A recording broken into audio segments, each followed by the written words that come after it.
Yeah. We won't bow down. Yeah. Yeah. They shut the gate too fast. Call it peace, call it class. But I see who they wave through, and I see who they ask to move. Porch lights on the same old block, same old story, same old talk. If your skin says you don't belong, they can make a wrong look strong. But the fences don't define us, and the fear they feed will blind us. Every face they try to hide still stands right here tonight. Keep us out, keep us out, keep us out. We know what that is about. Keep us out, keep us out. We won't bow down. Keep us out, keep us out, keep us out. Your fear won't right the route. Keep us out, keep us out. We won't bow down. Names get tossed like stones from a driveway built on loans. They pointed brown hands first, then pretend they don't rehearse. But the steps on every street carry more than whitewashed dreams. We belong where we stand, no permission in our hands. Yeah, and the silence won't protect you when the pattern keeps on showing. Every wall they build in pride makes the truth come back alive. Keep us out, keep us out, keep us out. We know what that is about. Keep us out, keep us out. We won't bow down. Keep us out, keep us out, keep us out. Your fear won't right the route. Keep us out, keep us out. We won't bow down. Let it crack, let it show. Every lie they try to grow, one by one the voices rise till the whole thing can't disguise. Keep us out, keep us out, keep us out. We know what that is about. Keep us out, keep us out. We won't bow down. Keep us out, keep us out, keep us out. Your fear won't right the route. Keep us out, keep us out. We won't bow down.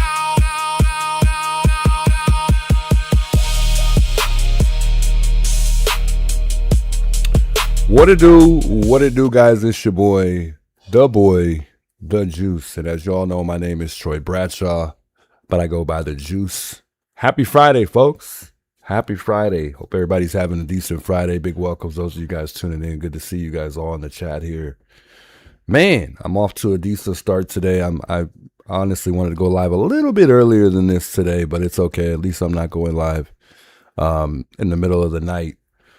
Wanted to talk a little bit about Nancy Guthrie, some new developments, as we all kind of been in tune to throughout today, and then a little bit of Nolan Wells later on this stream tonight. Wow. Where do we start, guys? Where do we even start? It just seems like, I don't know. I don't even know what to expect at this point anymore. But it just seems like there's always something popping off, but it's just never enough to land us in a, where we want to be in this case. And that's, I mean, we want to feel like this case is headed in, toward being solved. However, I mean, we haven't got that far yet. We haven't even got that close at all. But as we all know today, the breaking news is the sheriff department published both ransom notes as of today, I believe, which were sent out in February. So they released a complete text for the first time.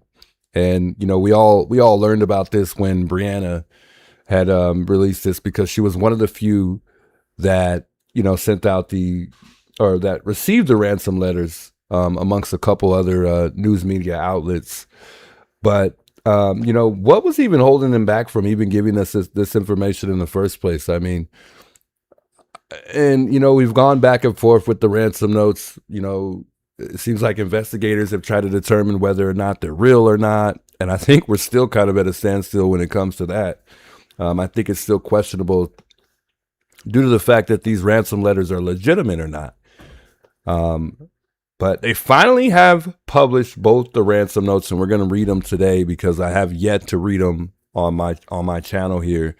But I did share, Brianna reading these notes. However, for myself personally, I haven't shared them and give my thoughts on, the ransom notes in the full context, at least as far as, the whole entire thing. But they asked the public to examine the notes. And I think we have been for quite some time with the little bit of sneak peeks that we've been getting. I mean, they've been kind of just throwing sneak peeks at us with the ransom notes. Harvey was really big on that. He was one of the few that was kind of like, letting little bits of pieces of the ransom note go here and there. Why they're asking for us to examine the notes, I have no idea. Obviously, I mean, must be some type of attention, maybe not an attention grab, but some type of reach out for help, which is what we've been trying to implement for quite some time now, especially with Savannah. Tell us more, we can help you more. But simply playing in tears is not really going to help us really help you. So, and we've been comparing the two because one of the ransom notes, in that first ransom note, it was specifically addressed to Savannah. Then they demanded the $4 million in Bitcoin. And at some point they rose it up to about 6 million if it was late. Then they threatened that Nancy would be killed if the deadline weren't met. And then they warned against, contacting law enforcement.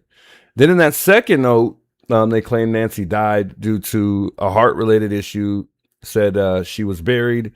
And then they included an apology from the writer. So it was a bit confusing because it was almost like that second note had nothing to do with money. It was almost like it was just simply pretty much an apology. So we're going to share those tonight. We'll read them because they finally released it. I mean, I don't know why. I don't know what took so long. I mean, maybe they know that, it's the 6-month, anniversary coming around. I mean, tomorrow will be officially 6 months since Nancy's been missing. Today marks, I believe, 182 days since Nancy has gone missing.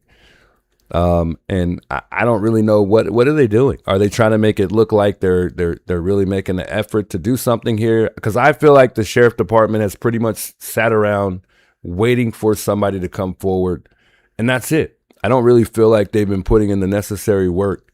Like perhaps billboards. We got some when you get into Phoenix. I think there's 2, and then we really don't have any flyers. I was able to get a couple flyers up at a couple businesses. I am going to continue to get out here and try to hand out flyers, try to see if businesses are willing to let us throw up flyers of Nancy to, see if we can bring in some type of answers for this case. I mean, what else can we possibly do at this point? A lot of us are questioning the fact that Savannah's specifically speaking to something. As we all know, Savannah recently put out a plea stating that, pretty much, it seems like to me and I'm going to just say it because I'm tired of us kind of sugarcoating things, or we're just afraid to just simply say it. I feel like she's talking to the family. I'm going to just say it. I don't feel like she's talking to anybody else. I don't feel like there's anybody else possible that she could be talking to besides the people that, a few people that we've detained in the beginning of time. And we all know Annie and Tommaso have been hiding out for quite some time now, along with, Cameron, not so much, but we've yet to hear any statements from them or anything. We haven't even seen them so much as searching. And we've yet to see them together since they came out and visited the memorial site too. So I'm going to be straightforward here. I'm just going to share my true opinion. I mean, we've been respectful enough the entire time to just say, you know what, it's just speculation. That's all. No, I truly think if she's talking to somebody, and I'm not sure who Savannah's talking to, I'm not sure if she's talking to anybody, but if she is, that's who it is, and that's just my opinion. I just can't see it being anybody else.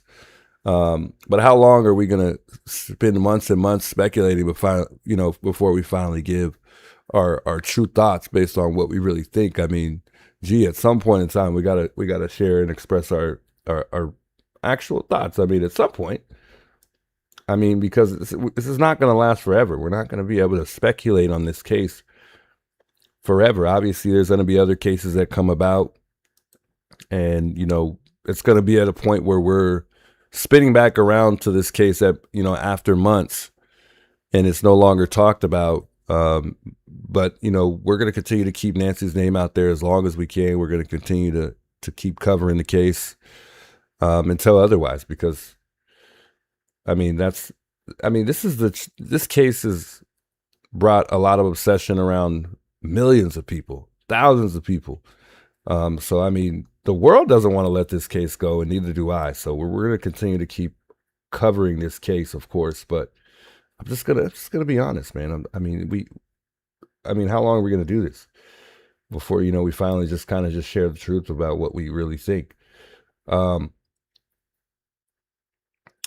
I wanted to thank somebody in chat real quick because I've seen a couple super chats here before I continue going here.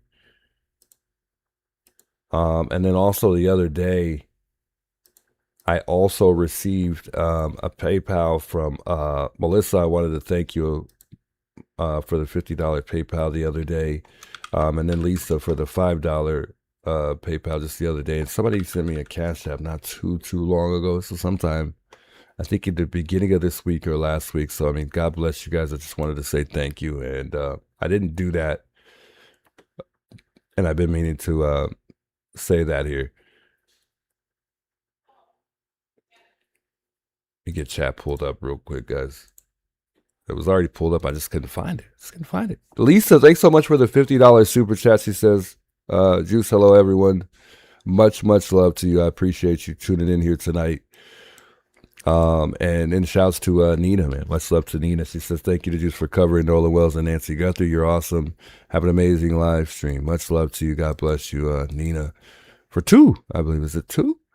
I don't know if there's 2. It looks like there's 2 up there, but it looks like they both say the same thing. Maybe it just doubled up on me and it's just showing 2. But much love to you guys. I appreciate the love and support. You guys are awesome.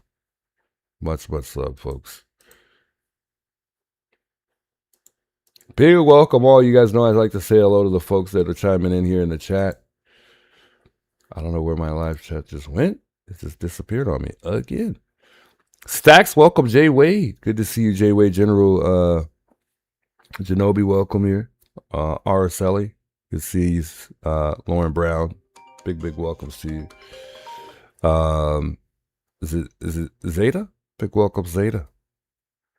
Big hellos to you guys all. Judy, welcome. Looks like is it Nagai? Some of these names I'm so bad with. But Kenneth, welcome. Good seeing you guys all here in the chat. And trying to see who else is all up in the building here. Cali Lady. Welcome, Cali Lady. Welcome, guys. Welcome. I think somebody's trying to call me right now in the middle of the stream. Not right now. We just started. All right, so I wanted to share just a bit of these ransom notes here. However, another interesting thing that took place today was the fact that Sheriff Nanos, it looks like he sat down for another interview.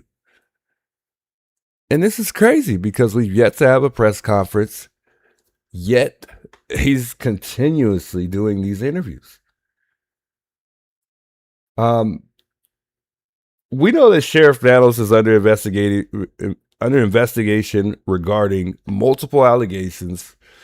So right now we know he's probably skating on thin ice. And honestly, I think, what we're all witnessing to me is a sheriff that's trying to make it look like his career isn't sinking. But in reality, we're watching him fold under pressure. And once they figure this all out, he's going to start talking and fold like a taco. I said this before. He knows whatever he's doing to protect himself is finally going to come to an end. I think so. I think it's just a matter of time. But it's crazy because it took a very big case like this one and someone to die or be kidnapped to really expose the corruption in Pima County, and the sheriff himself, who appears to be somewhat behind some of this stuff that's been going on. I mean, we've seen it. And it started with, the simple parking signs in the neighborhood. And as you guys seen us get arrested. And it just goes to show his ego gets in the way of his job more so than anything. I think a lot of people say that. But I don't want to just say that. I think there's more to it than just his ego. I think it's not only that, but it's his history. And I think that I truly believe that he's somehow, some way behind this. And I can't say it enough. I mean, just simply alone knowing and seeing how he's rejected the Cajun Navy, not only once, but multiple times. It's telling to me. It's almost like a clue. At this point, to me, it's quite obvious that there's something a little bit more going on than just simply ego to me. Nobody in his apartment, for the most part, wants to follow his commands from what I've seen. But we all know this officer faces, he's faced discipline in the past. And I mean, I think he's getting ready to face some discipline pretty soon here. Why is the sheriff office all of a sudden officially, releasing these ransom notes here? I just don't understand. I don't get it. One other thing I'd like to mention here, that I stumbled across today. Let me see if I can pull it up here on the screen for you guys.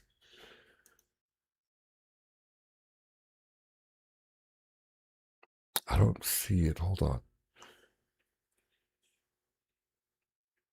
So anyways, just real quick, just for the record. So I was reading about this stuff, pertaining to, the 6-month mark.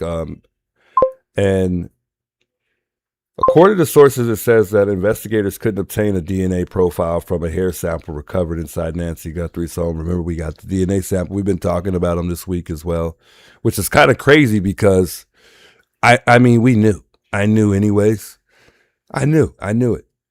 But it says that Chris Nanos told Fox in a new interview, which we're going to watch in just a second, as the case comes to that 6-month mark, there was a hair.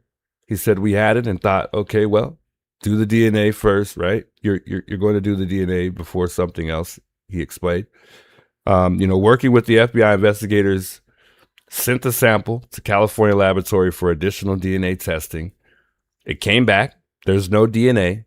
Nanos is the one who said it. But does that mean the hair isn't that of the suspect? He said, we don't know.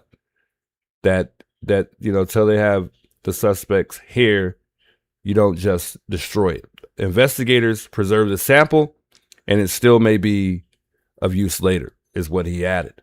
The other things that the hair may prove valuable for, but right now is just about is there's he says just right now was just about there's any DNA there, and the answer was no, and that's what the sheriff said.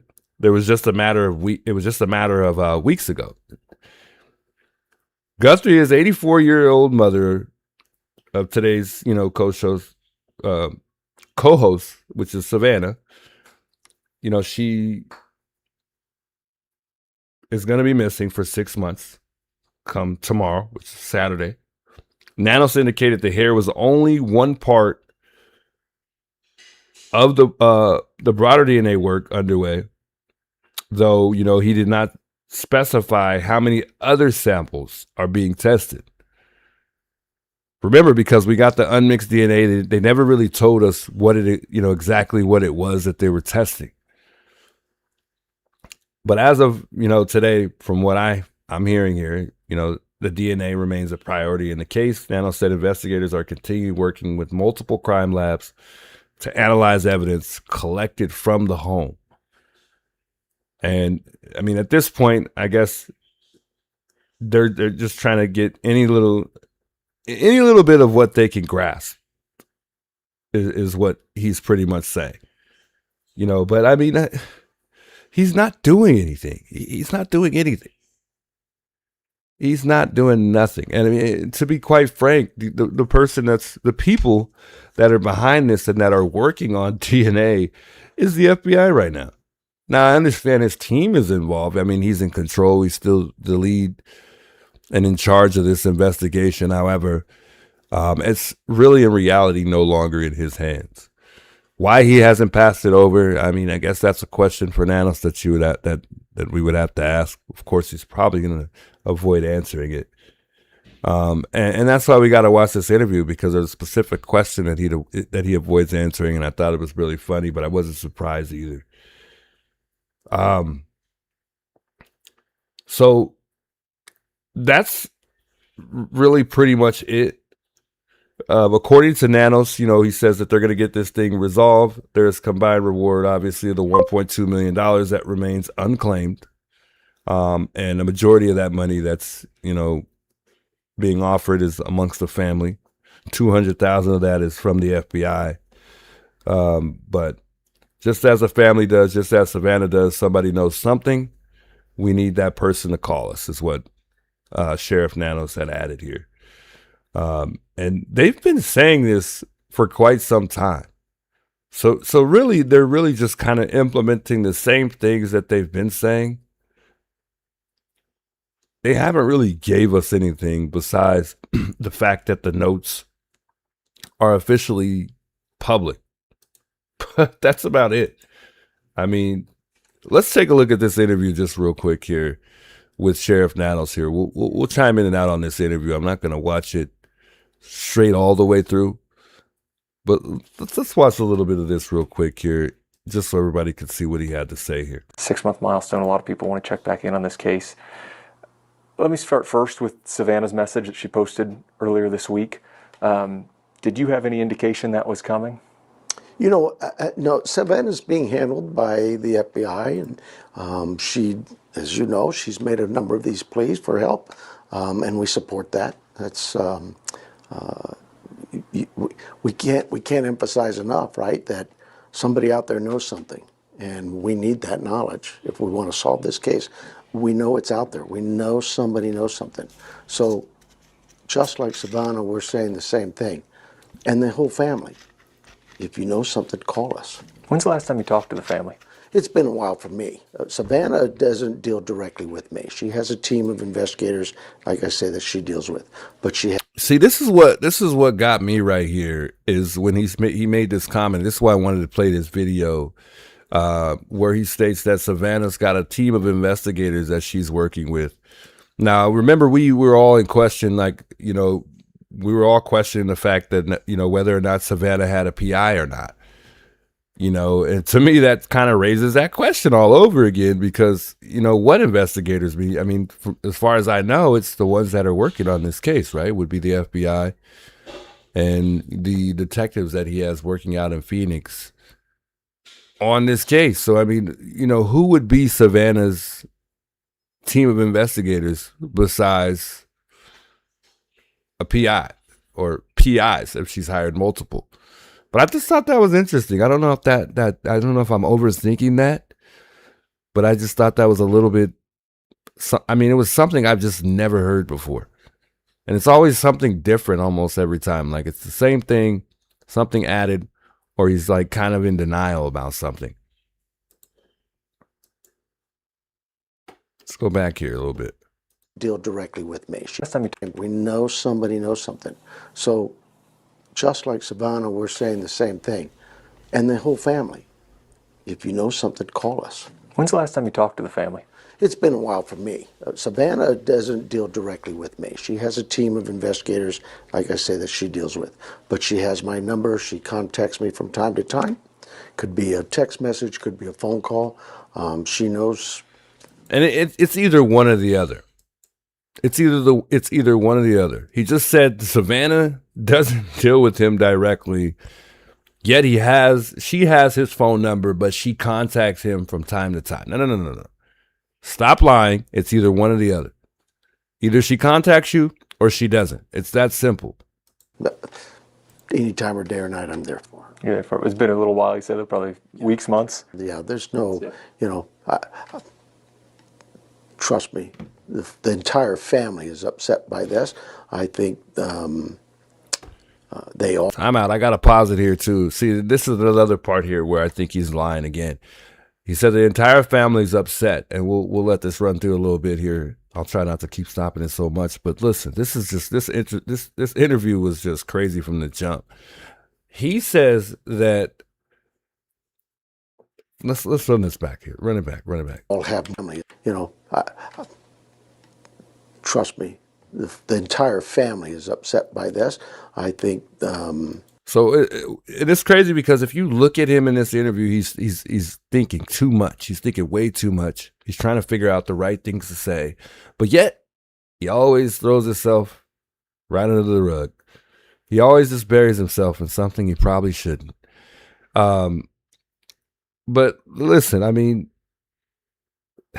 this guy's, I can't even believe he's made it this far. This is crazy. You know what? We're just going to run this through. They all have my number, but they also have a team of investigators who work close with them. Yeah, I think a lot of us who. She knows me from time to time. Could be a text message, could be a phone call. She knows any time or day or night I'm there for her. Yeah, it's been a little while. You said probably weeks, months. Yeah, there's no, trust me, the entire family is upset by this. I think they all have my number, but they also have a team of investigators who work close with them. Yeah, I think a lot of us who are, and I know you're hopeful in this case as well, but a lot of us who are hopeful, you see a video get posted like that, and us who are outside of the loop and just armchair quarterbacks start thinking, well, maybe this is a sign there is a new lead, or there's something that the family has reason to believe someone is listening. Do you have any indication that may be the case? The family gets to speak and use the media as I do, and we're very grateful for the media. But no, as far as I think her plea is just that. It's very emotional, as one would expect, and it's very genuine. She just wants her mom back. The whole family wants her mom back. Speaking real quick, speaking of the whole family, what I was going to add just a second ago was the fact that the family is not upset in general. They're upset with him. It's simple. But instead of him just being honest and saying that, of course he's not. Of course he's not. I mean, I guess he shouldn't. I mean, due to the fact that the entire city is mad at you, the entire world is mad at Sheriff Daniels because of how he's handled this case from day one. But the family, I don't think, is happy with the sheriff. Period. Leads since we last spoke in February, March? We continue to get leads. We continue to get tips, but we also continue to encourage people to call that tip line, to call in any information, because we always say nothing is too small. Don't dismiss something that you think, oh, it's not that big a deal. Call us with it. Allow us to look at it, because there's so much information. It's not just DNA, and it's not just digital video information, or it is tips. And sometimes somebody might call and say, hey, I saw a red car, and they might dismiss that, and it may not mean much to us at that moment in time, but all of that information is cataloged, compartmentalized, and then at some point in time, maybe we'll find the individual we're looking for, and guess what? Maybe he's got a red car. Now we can go back with that information and look at it and research it. So that's why I say it's important to understand all of these investigations. They're very similar in the manner in which they're conducted. This one is no different. But the information, the amount of it, is critical to us. And that information, I imagine, is slowed down a little bit. Yeah, I think it ebbs and flows. As something develops, there's more. Something like this, hopefully, will generate a little more information and intelligence. I mean, I think that's, I won't speak for the family, but I'm pretty sure that's what they're hoping, is that, hey, we're out here. We still are here. We need you to call. with some information for us to let us know what is going on. Where is Nancy? You know, I don't know how the definition works, but is this something that's considered a cold case now? No, not at all. So when I think of a cold case, and we have a cold case squad, a unit of men and women who look up. We just solved one 50-year-old case. I mean, they're very cold. But when I think of a cold case, for me the definition is you have nothing else. I don't have any DNA to look at. I have no fingerprints. I have no video to do anything. I'm not receiving tips, and we're not even close to that. We have so much evidence in front of us that needs to be looked at, sorted at, and people still need to be talked to. There is more DNA, I know, to be tested. Is that fair? Or What I would tell you about the DNA is simply this. We recovered a lot of DNA at that home, and all of it is still being analyzed, and we continue to analyze it. And the labs, excuse me if you would, but they're scientists, right? And and we're not even close to that. We have so much evidence in front of us that needs to be looked at, sorted at, and people still need to be talked to. there is more DNA, I know, to be tested. Is that fair? Or What I would tell you about the DNA is simply this. We recovered a lot of DNA at that home, and all of it is still being analyzed, and we continue to analyze it. And the labs, excuse me if you would, but they're scientists, right? And they're following the laws of science, the rules of science, just like we have rules of evidence that give us guardrails so that we can stay within our lanes and not deviate one way or the other. It keeps us out of trouble, making that wrongful arrest, right? And it also allows, more importantly, those we are working with, those we are dealing with, whether you be a victim or a suspect, it allows for Okay, fairness. time out. We got to stop him right there because this brings up, this is exactly what I wanted to talk about tonight here too. So speaking of wrongful arrests, according to NBC, lawyers for 2 Arizona men were detained.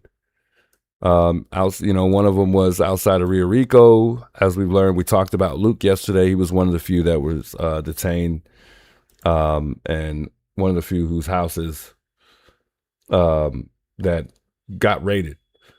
But according to NBC, it states here that the lawyers for 2 Arizona men detained during the search for Nancy Guthrie, as well as the mother of one of the men, have issued a notice of claim against the Pima County Sheriff and a detective. The notice of claim, which is the precursor to a possible lawsuit, which is, I think they're getting ready to sue, obviously. It's addressed to the sheriff, nanos, and a detective. It alleges wrongful arrest and property damage. One of them, obviously, is Carlos. One of the men named in the claim was detained February 10th for questioning and released later without any charges as the authorities search for who kidnapped Guthrie, which is, the mother of Savannah, earlier that month. So the same day the other man, which was Daniel, and I've yet to really hear about Daniel. I don't know much about Daniel, was also placed in handcuffs at the home that was searched and held for several hours. And the notice says,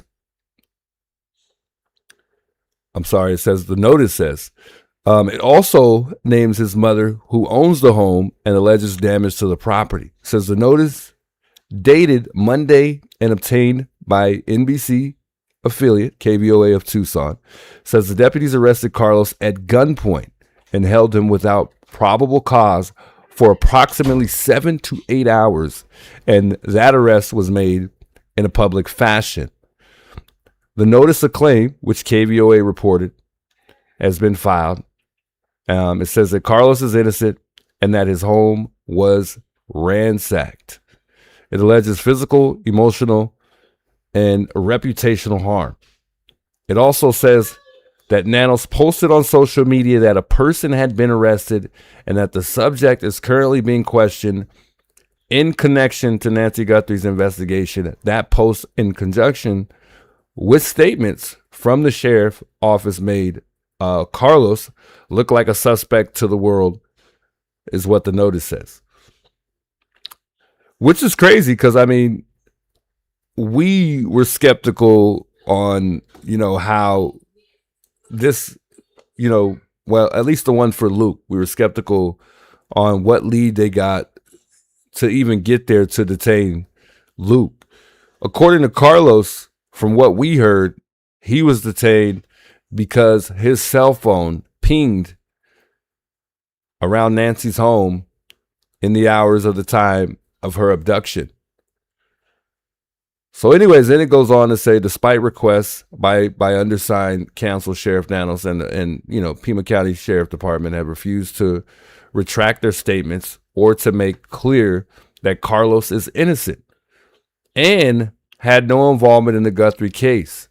The notice says the Sheriff Department said it does not come in on pending, which is crazy. Litigation. I'm sorry, it doesn't come in on pending litigation. The sheriff has said in multiple interviews that no one has been cleared in this case. That's what the office said. And this is an ongoing and an active investigation. Now, stopping there real quick, my question would be, because the first thing that comes to mind is the family. Remember, the family was cleared. Why doesn't the same thing apply to the family? Why is it only just these guys, considering we don't have enough to even arrest neither one? And in all reality, logically, no one is ever cleared in an investigation, an active investigation, until they figure out who is responsible for the kidnapping of Nancy Guthrie. So anyway, we'll continue here. So then it goes on to say, Nanos said in an interview Friday on NBC News that a judge signed off on a search warrant. And of course, we know that because in order for them to, raid a home, a judge would have to approve on it. They would have to get that granted. Then it states that he states he can't speak on an ongoing litigation, but I can say this: our investigation offers leads us with, through evidence, tips, whatever it was, to build a case that said, we think there's something at this residence or with these individuals, and told this to a judge who said, yep, I think you've got enough probable cause. I'm going to give you that warrant, that search warrant, Nanos said.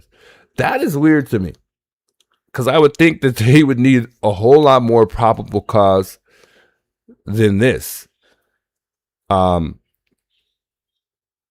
don't know. I guess considering that, the cell phone ping, I could agree that would be enough probable cause. We would all want to know anyways. But I'm talking about Luke. What gave him the probable cause? And maybe some of you guys know in the chat, but I've yet to discover that probable cause that they had to raid Luke's home and detain him. Because remember, Luke wasn't even home when he was detained. He was detained right outside of the Clover, right there on First and River. And they did this all, it seems like they did this all at the same time from what I remember.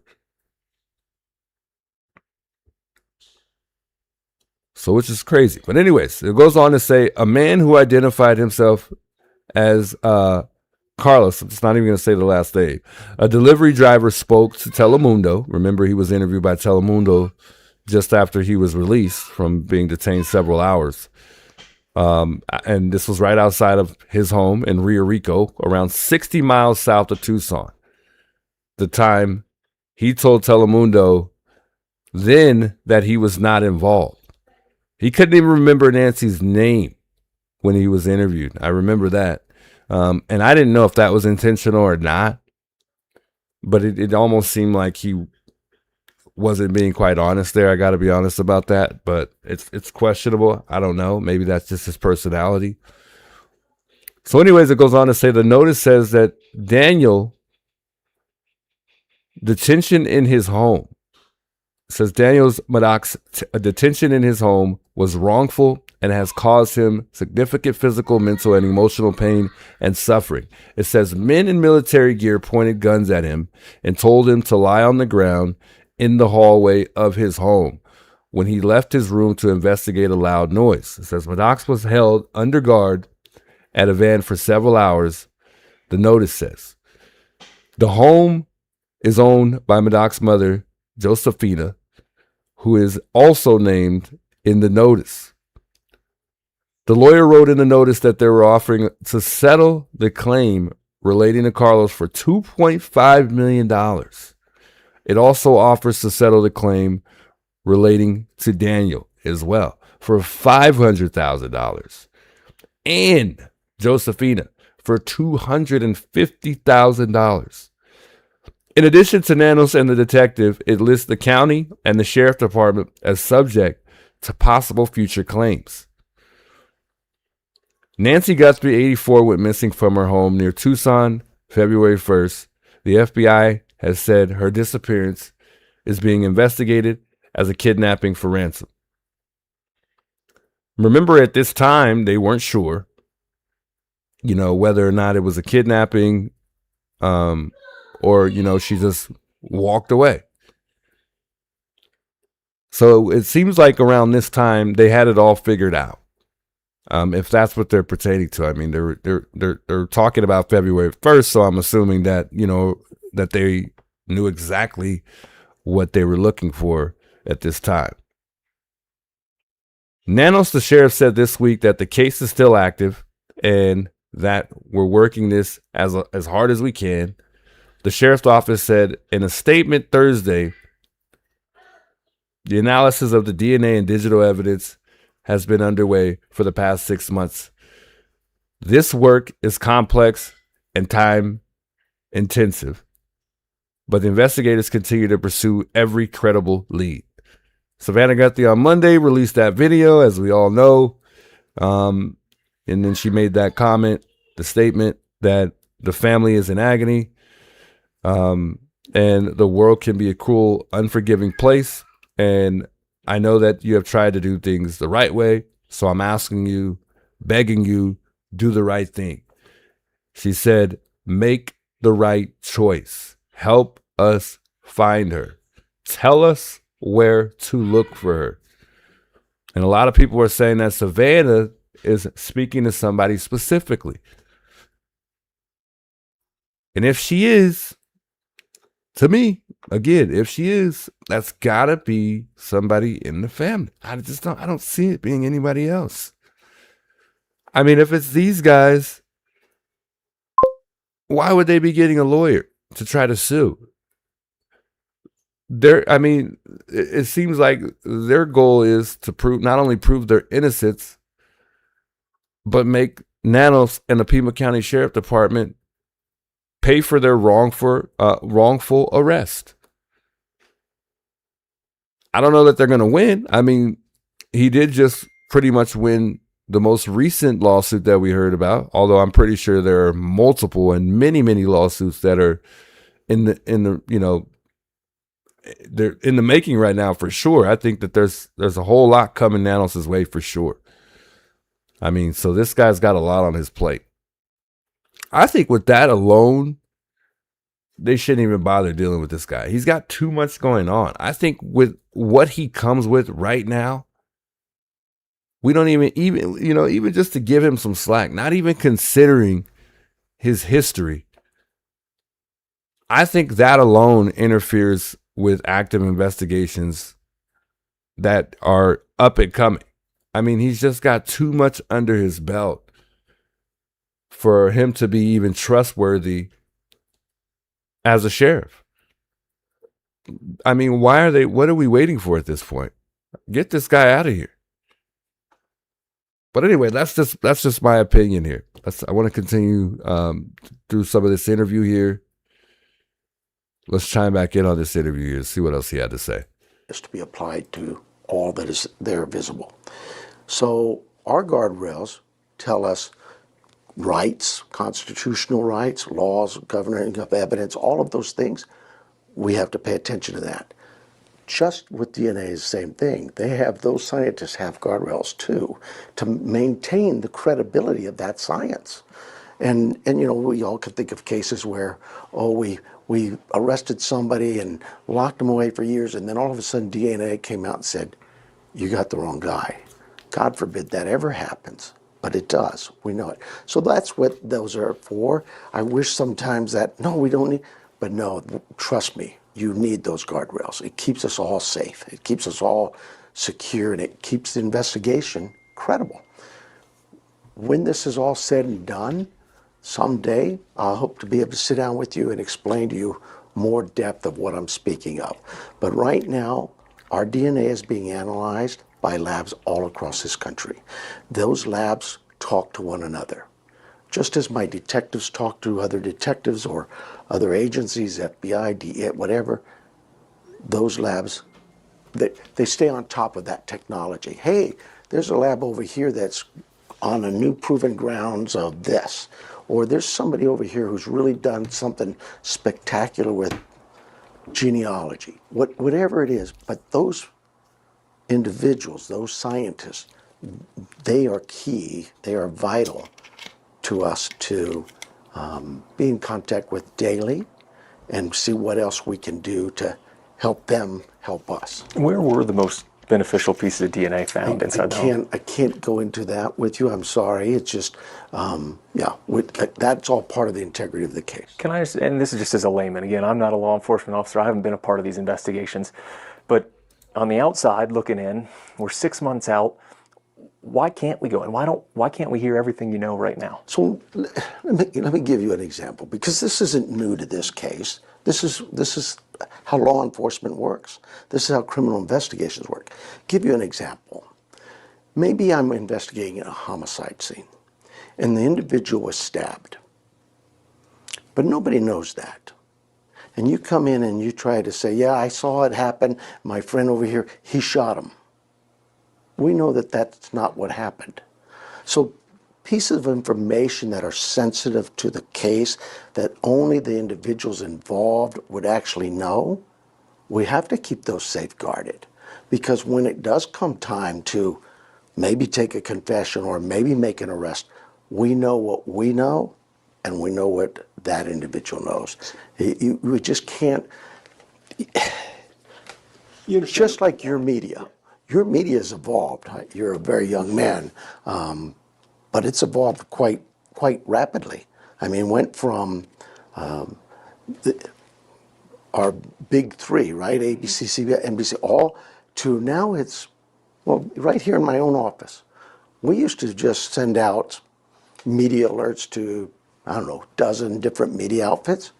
This happened and we went from a dozen to 410 overnight. So it is a different world for the media. I get it. It's that information's out there. You have a very important job. There is no doubt. I can't do my job without you.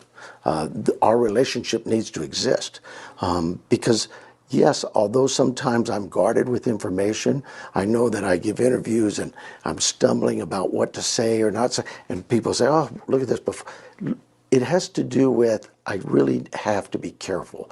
I want you, the media, because you are my go-to guy to get to the public and the community. I want you to understand and know that this case is being worked hard every day, but so is every case. I think if you talk to the Phoenix Police Department or Maricopa County, any agency, they're going to tell you the same. We get a call and we take it very serious. It could be a homicide, it could be a shoplifter. We take it serious. That case is important to us, and it's important we do it right so that it does get before a court, and the court can sit down and know that everything was safeguarded. Everything was done to protect not just. So somebody says, can I expand on the fact of why I think that it's family? Excuse me. For a lot of reasons, actually. Let's see, where do I start here? Well, one thing that I mentioned the other day was the one thing that we don't know is why in the beginning of time they spent so much time there at Annie and Tommaso's house. The one person that knows that would be Savannah.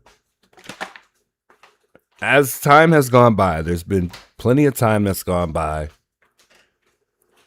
Just like us, I'm sure the same thing applies to Savannah. She circled back. And even with family members, even friends, even people that you don't even know, you're going to circle back and ask that question. Are they involved? Could they possibly be involved somehow, some way? I get it. She shows the world a lot of respect for her sister. She speaks highly of her. But we've yet to really see them together. And really, we haven't really seen, even before this all happened, I don't even really think that they spent much time together either. You know, I think the only time that I've seen videos with, you know, Annie, it was, you know, Nancy right there. But as far as them doing things together alone, I don't think so. I don't really, maybe we don't have those, you know, we don't have that. I just don't personally think they have the best relationship. And when it comes to following the money, I think that it always somehow goes right back to them. But at the same time, you know, I still don't leave Nanos out of it. I feel like, you know, he could play a role in this because he seems like he's a money hungry type of guy based on his history. But there's so many reasons to me why, you know, that's the only person that I think that they could be talking to. Another reason would be the fact that, you know, Tommaso he's a biology teacher. Those guys can perfect grammar like no other. And then you got Annie, who is someone who writes poems. So the choice of words in the ransom, to me, could possibly be her. But a lot of people question, oh, well, maybe this was AI. I don't know if it was AI. I don't know that. I don't know if this is literally written from a person or it was AI. Either way, it's still coming from a person because you got to tell AI what you want to say. But I don't know. I mean, to me, I've always felt like the ransom was written from somebody who is, I don't know. I don't even want to say that. I don't even want to say too much here because I don't want to overtalk myself here. But I'm just going to keep it at that. I feel like if she's talking to somebody, it's got to be somebody in the family. I don't see it being Carlos. I don't see it being Luke. Now, I don't think Luke's being 100% honest. I think there's a possibility that Luke could be somewhat involved. But I know for dang sure that's not Luke you know, under that mask. When we see Porch Guy, I don't think that's Luke. I don't think it's Tommaso either. You know, I think it was definitely somebody who was hired for sure. But again, I don't know for certain who it is. I don't know, you know, who's really involved in this. But that's just my take on it. That's my thought when it comes to, you know, who's responsible for the kidnapping of Nancy. I don't know that. But as far as, you know, who I think Savannah is talking to would be somebody in the family. And I only think that because we've yet to really get much of a statement from Annie and Tommaso. They're not together very much. And they've just been hiding out. There's no really reason to really be hiding right now, besides them being concerned for their safety. And I guess the public being out in front of their house. But Savannah's famous. They lost their mom. They're going to be famous for the rest of their lives now because of what happened here. So there's always going to be people interested in what Annie and Tommaso are up to for life now. I mean, They can hide all they want. But at the end of the day, they're only going to be able to hide for so long. Somebody's going to eventually stumble across them and figure out where they're at. Someone's going to figure it out one way or another. The world is powerful. And it's just a matter of time. They can't hide forever. Why they're hiding, the longer they hide, it becomes more suspicious to me. The victim, but the suspect as well. What have we in the media or the public at large gotten wrong in this? What are we missing? Oh, I don't know that you've got anything wrong. I think, my personal opinion is it would be all over the place for you, so we won't go there. What I would tell you is simply this. You guys are valuable to us. We know that, every day somebody would want information if they could get it. And I know that sometimes it's frustrating when the sheriff says, we're not talking to you right now. Because it also makes no sense to come out every day. Hey, FinFan, and good say to see the you. same thing. We don't have anything new. In this instance, today, being that it is 6 months, I have to kind of consider that I do have community. And the family as well to consider, neighborhood to consider, and even the nation. That this case has drawn great interest. We understand that. We've seen that before. So I think it's only appropriate that the sheriff makes himself available. I wish I had new information for you. I wish I could say, oh, we just found out that DNA did this for us, or that this video was found.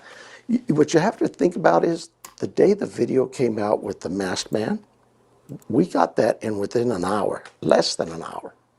We put that out to everybody because it's critical. Again, it's my using the media. Anybody see this guy? Anybody recognize? Anybody know? It will happen that way again. Should anything critical come, we will be calling you. We will be letting you know. This is where we're at. Today, it's just, we're 6 months in. It's not that, oh, they don't have anything new. They don't have, I don't look at it that way. I look at it in a way that says, are we still working? You ask the question, is this case cold? My detectives will tell you, it is not cold. They have a lot of work ahead of them. They have a lot of hopes that the leads and the evidence they have in front of them will lead them further. And I'm not going to quelch that.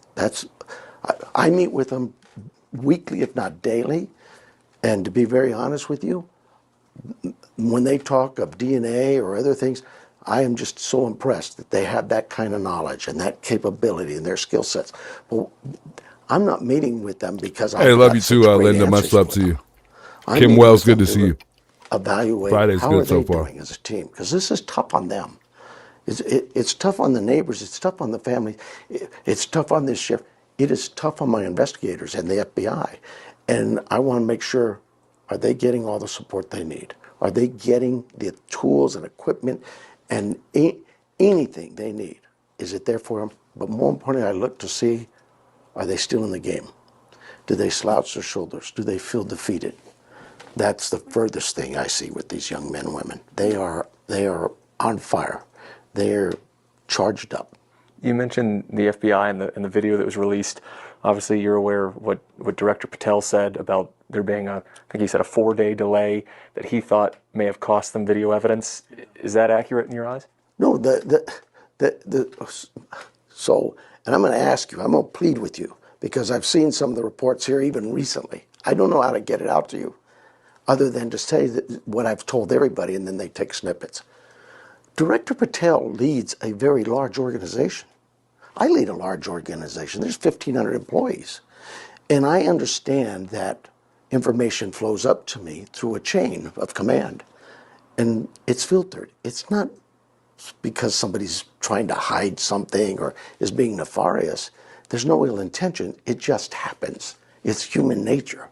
And as that information gets to me, sometimes it's just not accurate. I don't know. I think early on, Director Patel got information and it was just misleading. It was not accurate information. So I would say that. Hold on, I got to stop him right there because I don't know. To me, what Cash Patel was saying lined up. And not only that, there was also somebody else. When you have multiple people coming out and saying things about the sheriff, it only makes whatever else might be going on even more true. And remember, I mean, there was one of the people that spoke to, one of the FBI's that were on scene, and Sheriff Daniels got very upset because there was information shared with her. And obviously we understood even more at that point that he's got some issue going on with the FBI that he doesn't like. So, I mean, once again, Nanos is lying. Anytime, Director Patel, I've never met him. Everybody's all over, oh, he's never talked to this. The FBI director's got a busy job. I do too. But my doors are always open to him and anybody in the FBI. I'm sure he would tell you the same. If he Wow, and he lied again. He just said that his door is open always to the FBI. So why have we yet to see them really come together and let the public know something as one? Why so? Why aren't they really working together? I mean, they have yet to really do anything at all together. So again, he's lying. needed to hear from me, I would gladly speak to him. The issue is simply this. Sometimes we get information from our own team, not ill-intended, and it just comes out wrong. The FBI, I have said this 1,000 times, we belong to the FBI task force, Violent Task Force, which has now shifted over those members to the Guthrie Task Force. But we belong to this task force with the FBI, detectives assigned at the FBI for decades. When we have could be a homicide, could be a bank robbery, could be a rape, if we think that the FBI has resources for us, any kind of assistance, we contact them. At that scene, that night, this scene, the sergeant in charge of our criminal investigation went there and said, I think we could use some help. Contacted his detectives assigned to the task force. The FBI was plugged in that moment. So that first night? Very first night. They're out there helping us process the scene. The other thing, we released the scene early. We didn't release the scene early. We took everything out of that scene we needed and gathered all the evidence we could find. And it wasn't until a day or two later, the only reason we returned was because the family called and said, there's reporters at our windows and at our doorsteps and on our property. And I thought, Okay, so real quick, because I think a lot of people keep saying, I always keep hearing the fact that, Annie and Tommaso are hiding because they want to protect their little one, and I understand that to a certain extent. And not only that, I mean, supposedly, there were some trespassing YouTubers, which I would disagree with. I don't think anybody was really trespassing. But maybe there were, and I just didn't hear about it. There's been the online accusations. Remember, Kalela has also reached out to them and spoke to them. Don't know what was said, because obviously, to me, from what we've learned, there's probably some type of gag order in place, so that way we don't know exactly what really went on there. But hopefully, just like this ransom note, they'll release that. But why they're holding on to things so long is suspicious to me. But everything's not suspicious. It's just them holding on the evidence. It seems like this is what this ransom note was. That's all it was just them holding on to it. And the fact that they released it didn't really change anything. But they faced some harassment and, from imposters, of course, too. They definitely have some things on their plate that give them good reason to stay private. But none of these are, to me, good enough excuses to not say, make a statement, at least. It's just not normal in cases for people to not say anything at all. Why would it hurt for them to not? They don't even have to say a statement themselves. They can have a lawyer speak on their behalf and say, look, we're still actively looking for our mom.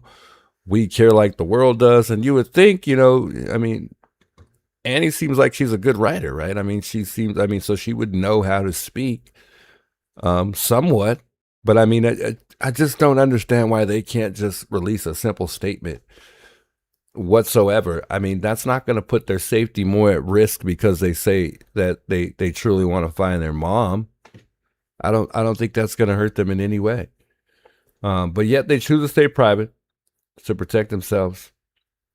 They were cleared when they weren't supposed to be cleared. And then, you know, I mean, they're technically not hiding because they're not on the run, or the, you know, investigators aren't after them at all. But again, they just, at least, at the very least, for the sake of Nancy, for the sake of the case, a statement would definitely, it could definitely change some things for them. Although it's not going to change the entire world's perception and view on them, but it could, to me, I think it would help. As far as Sheriff Nanos, we know he's being investigated. Just real quick, wanted to say this real quick. I think the FBI might just be even looking into him, and I think they've been looking into him for a while. And if they are, hopefully they're putting some pieces together to, you know, not only get him out of there, but that might even justify the fact that he may be involved in this somehow, some way. Who knows? But I truly hope the FBI is investigating him, because he's inserted himself so much into this case and impacted it in a very bad way. He should definitely be very much so investigated. I mean, he slowed this case down. He may be even the reason why we're not much further now, because of how that, you know, he handled it initially. Let's continue this here. The families, they're victims too. Can I push back on that? Because you did return, but it wasn't just keeping people off the property, right? There was still searching going on a couple days later. This is good. I'll get to that. So we went back and to the family's request, no problem. We posted a deputy there 24/7 just to keep people off the property. We thought, come on, guys, have some respect here. Okay, so this is in the very beginning. Remember at Nancy's, there was a sheriff that sat on the property for 24 hours in the beginning. So, you know, the interviewer is, I think he's talking about the YouTubers, but he's starting from the beginning here. So just follow this here. And that worked. People off the property. Can I push back on that? Because that shouldn't happen. And because the family called and said, there's reporters, the evidence we could release helping us. Listen to this here. His detectives assigned to the task force, the FBI was plugged in that moment. So that first night. Very first night. They're out there helping us process the scene. The other thing, we released the scene early. We didn't release the scene early. We took everything out of that scene we needed and gathered all the evidence we could find. And it wasn't until a day or two later, the only reason we returned was because the family called and said, there's reporters at our windows and at our doorsteps and on our property. And I thought, that shouldn't happen. You gotta be kidding me. So hold on, just real quick here. So you mean to tell me that they made it a crime scene again because there were only reporters outside, not due to the fact that they missed the blood and there was already, and then they later discovered the blood, and then shortly after that it became a crime scene? You're not going to say that at all, right? You're just going to leave that out like it never happened. You mean to tell me we later learned that, according to us listening to some of the dispatch calls, and some of the people like Brianna who spoke out because she was tired of staying quiet, took notice that the sheriff noticed the blood but didn't even say anything? I mean, I don't know. I don't know, but he's definitely leaving some things out here that need to be definitely addressed for sure. Let's play this back one more time here. That first night. Very first night. They're out there helping us process the scene. The other thing, we released the scene early. We didn't release the scene early. We took everything out of that scene we needed and gathered all the evidence we could find. And it wasn't until a day or two later, the only reason we returned was because the family called and said, there's reporters at our windows and at our doorsteps and on our property. And I thought, that shouldn't happen. The families, they're victims too. Can I push back on that? Because you did return, but it wasn't just keeping people off the property, right? There was still searching going on a couple days later. Thank you. I'll get to that. So we went back and to the family's request, no problem. we posted a deputy there 24/7 just to keep people off the property. No accountability whatsoever. No accountability. My God, Chris Nanos, just show some accountability. You made a mistake. Jesus, you made a mistake. It's okay. We're human. It's okay. Tell the world that you're okay. We won't even throw you under the bus. We'll give you the benefit of the doubt. Your deputies made a mistake. How does that sound? It doesn't even sound like Sheriff Nanos is making a mistake. The deputies made a mistake. They missed the blood, sir. They missed the blood. That is crazy. That is just crazy. Is this why you don't like Brian Enton? I mean, I don't get it. And we got to play that because Brian Enton came out today and he said that he's been trying to get an interview with this guy and he's yet to get an interview for some odd reason. We thought this guy makes me furious. That shouldn't happen. The families, they're victims too. Can I push back on that? Because you did return, but it wasn't just keeping people off the property, right? There was still searching going on a couple days later. No, I'll get to that. So we went back and to the family's request, no problem. We posted a deputy there 24/7 just to keep people off the property.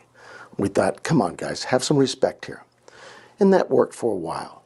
However, that doesn't mean that you could experience a burglary at your house. My burglary detectives go and they take all the fingerprints and all the DNA and they leave. And maybe a week later they get a lead that says, hey, this person. Doesn't mean we're not going to go back to the scene. So we did. The FBI went back to the scene once we got the video to do what? To look and get us some demographics of who this individual is, his height, his weight, all of those things came out after seeing the video, and I think you saw. No. Because they're taking measurements and that, and it's guesswork, but it's pretty good guesswork as to. You know, the day he starts telling the truth and stops stuttering the way he's stuttering will be the day he has to really explain himself when he's in a jail cell talking to his lawyer and the rest of the world when he has no way whatsoever, any room to lie anymore. That's going to be the day you really start telling the truth here. He's beating around the bush in every possible way that he can. And it's not making any sense whatsoever. So there was just another crime scene for there to be another crime scene. No reason why there was another crime scene at all. It just became another crime scene because the family reached out and said that there were reporters outside. That was his explanation just now. It became a crime scene because of the family reaching out and saying something. So you make crime scenes all over again because a family has an issue with something, or they speak out and say something, or reporters are outside. For real? That's how we do stuff? That's just crazy to me. I cannot believe this man. It already all happened, mind you. It already all happened. You can't go back and change what happened. Hey, here's the individual, and from our estimates of what we've got from the video, he's this height, he's this weight, all that information is developed. So to go back and recheck things, that's an ongoing investigation. But the actual crime scene itself, the day one, we gathered all the DNA, all the physical evidence we could, all the cameras in that area. But there was more to gather. We knew that. What would your message be to that person we did see in the video, or any other individuals involved here? Turn yourself in. That'd be because we're going to find you. And if you, at best, you want any kind of assistance from us, call us. Let us know where Nancy's at. Do you mentioned the last time we spoke, I think this is a quote, but you mentioned you are a good cop but a bad politician. You've felt the noise through all of this. Obviously, that recall effort has failed. We just got through with primary election coverage. I know it's a couple years away. Have you given thought to if you still want to do this job after 2028? Okay, so I do this job one day at a time. The voters will tell me. But we're not here to discuss that. That's just not the purpose. I understand the interest, but I'm sorry, but people in Idaho don't vote for Pima County Sheriff. The residents of Pima County do, and they get to say, recall election, whatever. What I don't even know that it ever even occurred. I just know that somebody said they were taking out a recall. I can't deal with that stuff. That is white noise to me. Comments, all these things. Look, White you have to be noise. thick-skinned sometimes. You have to be a duck and let that stuff wash off your back. All the rumors I've heard, I beat some guy up with a flashlight. I had a guy hang 50 years ago, I did this, that, and the other. But I can try to answer all of them. Do you think one commentary out there is going to respect that answer? It doesn't do me any good. What I have to show is simply this. I've been a member of this organization since 1984. There is no complaints. And I've won 2 elections with over 250,000 people. Half the voters say I should be sheriff. In 2028 or 29, No. The voters don't say that. The voters don't say that. You put somebody in jail so that way you could win. And prior to that, it was appointed, as Chris revealed on the interview room. It was appointed initially when you first became sheriff, and then shortly after that, we know what you're doing. We know exactly what you're doing. You weren't going to win, and most certainly, you know you're not going to win now. And because you're being not only investigated, but the world is watching now, and they're on to you, you're not going to be able to pull that off again. This guy is crazy. There's a whole lot missing that we just don't see. And I can't wait till that day comes, because that day is going to come eventually where this guy's really going to have to explain himself. And I think it's going to have to start with taking that badge off and that costume that he's wearing, because obviously when he's got that on, you know how they are. You know how they are. And that's exactly what this guy is this guy is a joke. He's literally a joke. He just said that he didn't beat a guy with a flashlight. But it clearly says that in your report. According to official records from the El Paso Police Department, Sheriff Nanos did beat a handcuffed suspect with a flashlight in the early 1980s, and he was suspended for it. This is not a rumor. It appears in multiple verified public documents and has been cited by county officials during the current inquiry into his past. What are you talking about? We know this happened before your career with Pima County. We know you had 8 suspensions in total, including the excessive force incident. We know you resigned to avoid being terminated. We are aware. You cannot cover up what has been documented. We clearly can see you ran from a situation that was going to cost you your career. That's what indicates to me that you're not a dumb man and you're a smart man. So playing dumb in the Nancy Guthrie case, you're not fooling me. You're not fooling me. If you're smart enough to resign before you're terminated, you're smart enough to make the right choices in this case, period. You got the experience. He's got the experience. Stop playing. Stop joking. This is not a joke. But it's all right, because at the end of the day, when this is all said and done, the joke will be on Chris Nanos for sure. But your history tells me you're not a dumb guy. And you know exactly what you're doing. And I'll leave it at that.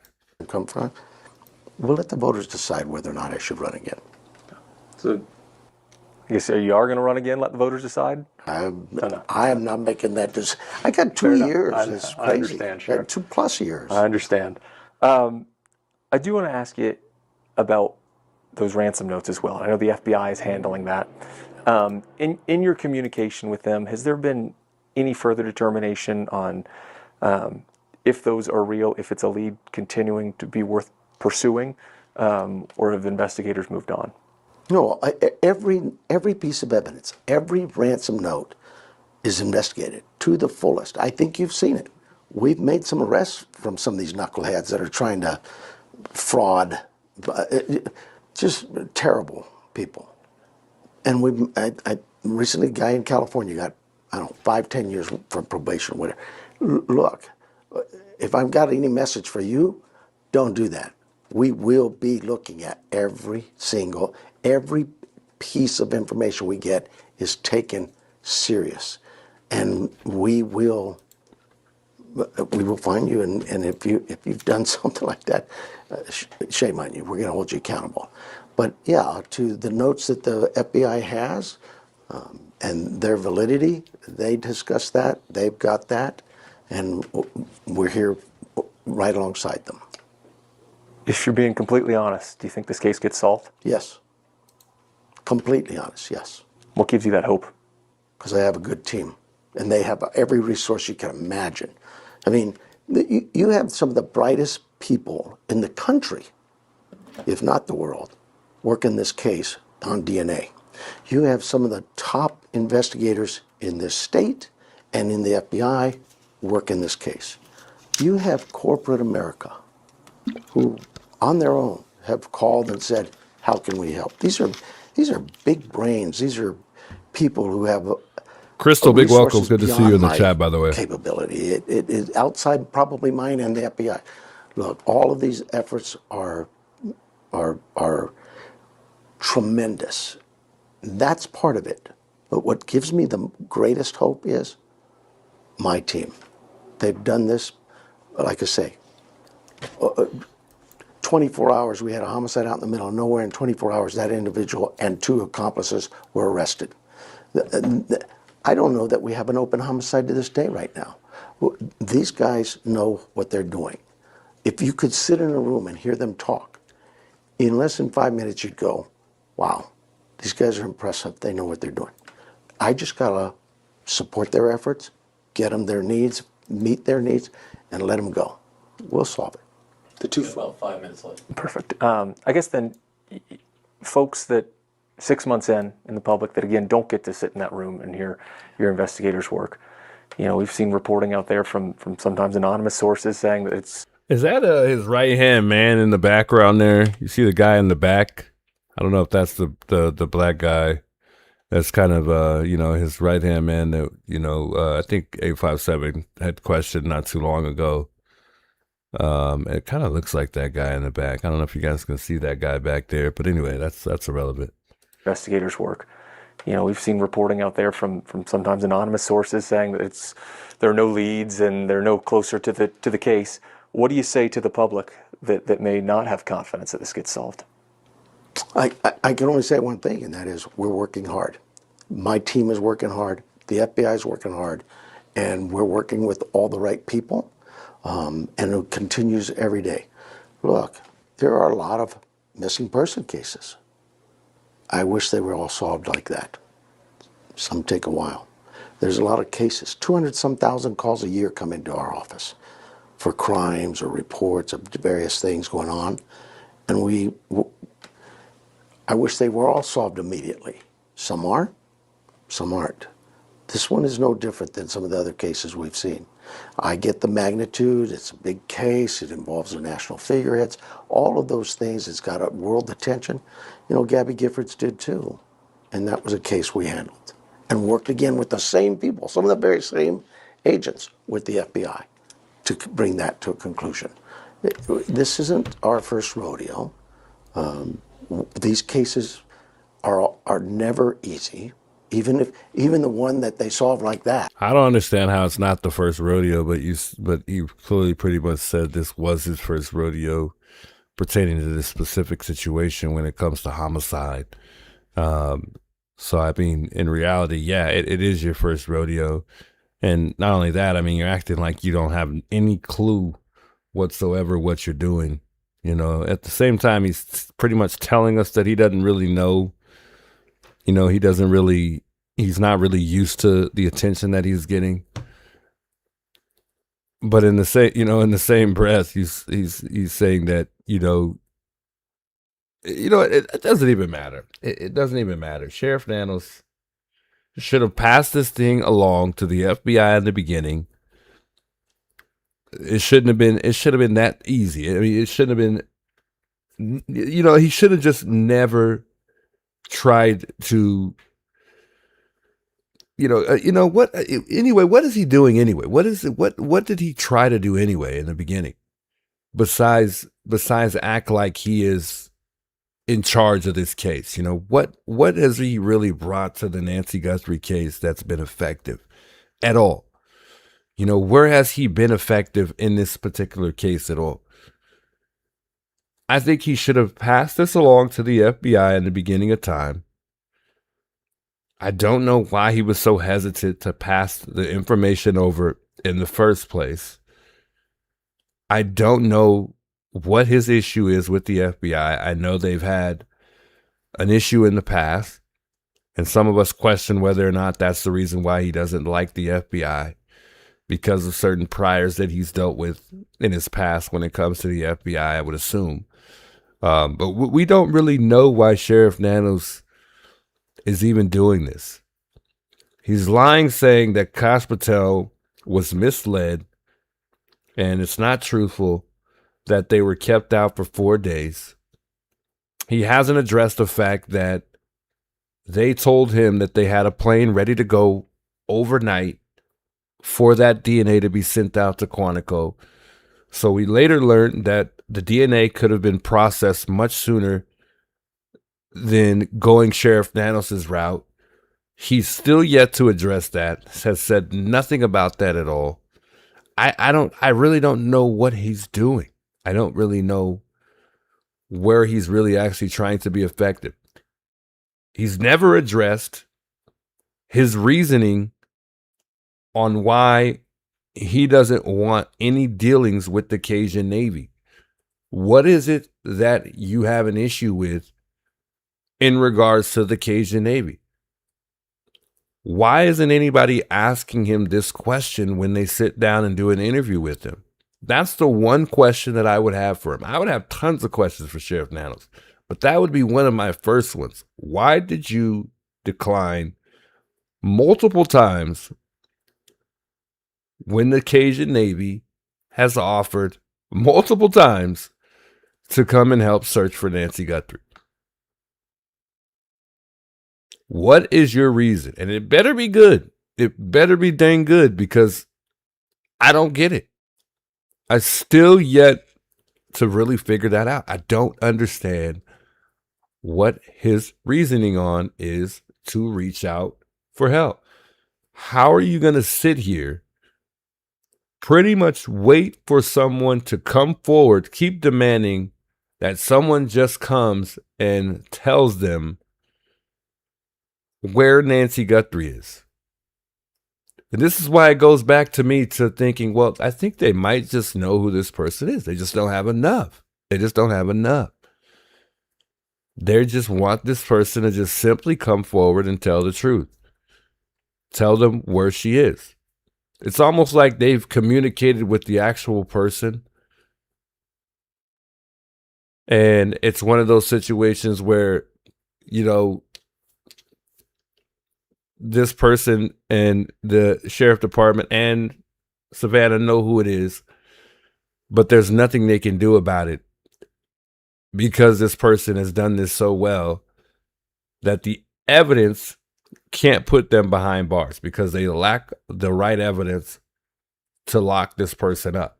It's almost like that sometimes. I don't know why I think that sometimes, but I don't know. I don't know. Because it's hard for me to say Savannah's talking to somebody specifically, because then I go back to sometimes thinking, you know what, maybe I don't think she knows anything. She might have an idea.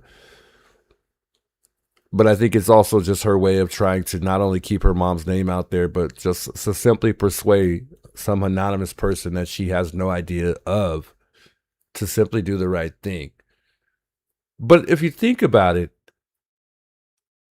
$1 million wasn't enough to persuade this person, you know. So why would coming out and playing,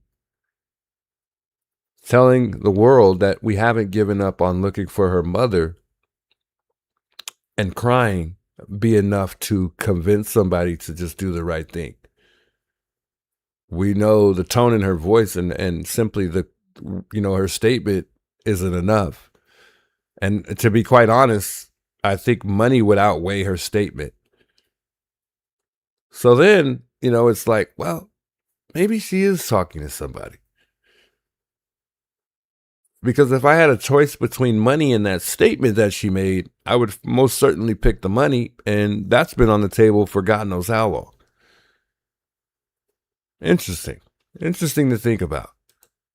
It's not an easy case because you still have more work to do. Because we've made an arrest or because we found a piece of, you still have more work to do. And this team knows that. So, yeah, I have zero reason to not be confident in my team and the FBI and their abilities to solve this case. From where we were in February to now, have any resources been rolled back? Is it the same manpower working on this case? No, because I mean, that ebbs and flows, as you can imagine. I mean, something might come up and, you know, hey, we need a search team in the wash over here. You're throwing hundreds of people to something like that. Or you have, hey, we have this video image that we need analyzed. So you get it over. Maybe it's something that we say, hey, FBI, can you take this to your team in Washington and have them look at the, it just depends on what's working. But right now, the same core group of individuals, 4 or 5 detectives from my team, a sergeant, a lieutenant, the whole chain of command from our criminal investigations, another handful of FBI agents who are here local, have been a part of this from day one, still remain. They're still working. Yes, yes. The 2 folks we saw detained in February, have they been completely ruled out at this point? Nobody's completely ruled out. What it is, we took information, developed it for a warrant from a judge, a magistrate, and we served that warrant. All the information we gathered is gathered, and because we didn't make an arrest or we released some people, doesn't mean they're cleared. It just means that we don't have enough now to hold you. We don't have it. The courts get to tell us that. And we release them, release their property back, but the evidence we've obtained, who knows, maybe a day from now, a month from now, a year from now, somebody might call in and say, oh, you missed this. And guess what? We'll go back. So, yeah. Are you still actively looking into those individuals, or? No, I wouldn't talk about that. Yeah, I can't talk about that. John, anything on your mind here? You touched about hope and stuff at the very beginning and stuff. Is there, what gives you hope? You know, one, this case gives me hope because we have a team of, a talented team of investigators and just across the board, from labs to corporate America to cops all around the country. It gives me hope. The family gives me hope. You know, I think that was one of the questions I've been hearing a lot of. Do I still believe she's alive? You know, I never understood why it would be important to somebody to dash the hope of the family. If the family believes she's alive, why would I not want to support that belief? I believe that she's still alive because there's nothing in front of us to say she isn't. If we find a burial ground or something indicates it, I'll be the first to say she's passed. But I'm not, why should I shatter the hope? That's just being a human being. But why would the family give you hope if they're not even communicating with you at all? I mean, how could they really give you hope? Especially if they don't really want anything to do with you. And Not only that, I doubt they believe in your efforts to bring Nancy home in the first place because of the lack of efforts initially. So why would they give you hope? I just don't understand how that makes any sense. It really is. Why give that family the hope that their loved one is still here, that there's a chance, and put the cop side of you away, because I get it. Yeah, she could be dead. I understand all that thinking. You know, I wouldn't be surprised if later on it comes out, guys, that the family demanded him to get the Cajun Navy involved or get, you know, other people involved. And, you know, he, you know, I just can't imagine what he's told them if they've demanded certain things. I just can't imagine. I cannot imagine what has been demanded that has been probably not even responded to. You know, I wouldn't even be surprised if the family has reached out to Nanos on separate occasions about certain things. I would not be surprised if he's even ignored them at certain times because of certain questions that he's been, you know, that he's found difficult to answer, or he's just kind of stumbled across or stumbled over. You know, I'm sure there's been some questionable things that he's told them that just didn't sit well with them when they've asked for certain things or just had a conversation with him. I just can't wait to see what really comes out, because there's a lot missing here that we just don't know about between his communication with the family. And I really like what Brianna had to say when she was talking about her communication with the sheriff, especially in the beginning of time when she mentioned that she reached out to him the day that they discovered blood, how he acted and what he told her when she reached out to him. And what it was simply, it's late, get some rest. And he kept it short at that. But it's crazy because the way she describes their interaction, it shows that he's a whole different person behind the scenes than he is when he's doing an interview, which, I mean, obviously a lot of people would be, right? But I could just feel like this like, I don't want to say the wrong word, but it's almost like he's not only hiding something, but he can become an animal at certain times, like almost like I don't know, it's just a scary thought, just the way she described how he spoke to her when she tried to reach out to him. And I don't know if you guys know what I'm talking about, but I'll play that in just a second here. But why should the sheriff have to even have that opinion? Awesome. Anything else I should have asked you, Sheriff, or anything else you want to make sure we know? No, I think we've covered everything, but more important, what I think is you're going to hear that, well, the sheriff didn't bring up anything new. But maybe, ABC Phoenix didn't do it. This was horrible reporting. There's nothing new. We understand that. But what this is some reassurance to the community, to your listeners, to my community. We're not giving up that hope. We're going to continue to work this case every single day until we've ran out of everything. And I don't think that's going to happen until we catch the individual. And you're confident it's going to happen? I believe it's going to happen, yes, sir.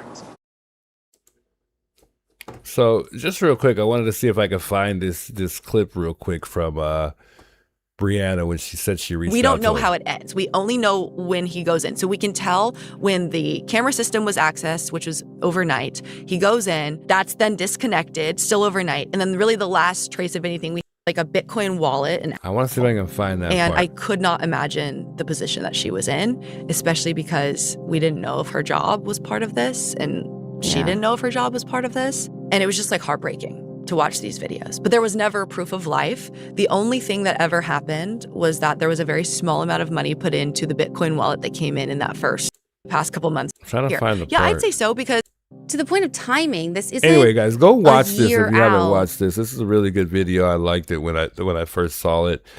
I can't remember the timestamp when she tells us about the interaction that she had with Sheriff Danos, but you could just tell something was fishy. And I think she implied that she feels the same way when she shared her thoughts about the sheriff. And I mean, I think there's something wrong. Something's terribly wrong here that a lot of people aren't seeing. And a lot of people make the excuse for Sheriff Danos making a statement that I think that this could be very plausible. like Again, that it's his ego. anything could That I mean, it's not simply his ego. It's more than that. Don't know what's happening, but why did this come to fruition in the first place? I don't know if that Communication. what part of the video it was in though, so we won't waste time here. Writing these ransom notes. That's why their point was So they're saying they will only hold her for 7 days. for 7 days because it gave 2 deadlines demanding millions of dollars. Yes. And just to orient people to, this isn't like a super suburban mobile. So I was not even in a place to go to Tucson yet if there was something more. We start looking Where's to that part? I just Tucson. want to see if it's They here. just said don't go to the back because there's been bits of this that have been talked about on just Savannah. Yeah. They don't say the Guthrie family. Hello, Savannah. We have a Bitcoin address below. She will be released within on the floor near her. This is not a hoax as soon as this happens. Yes. So that comes in.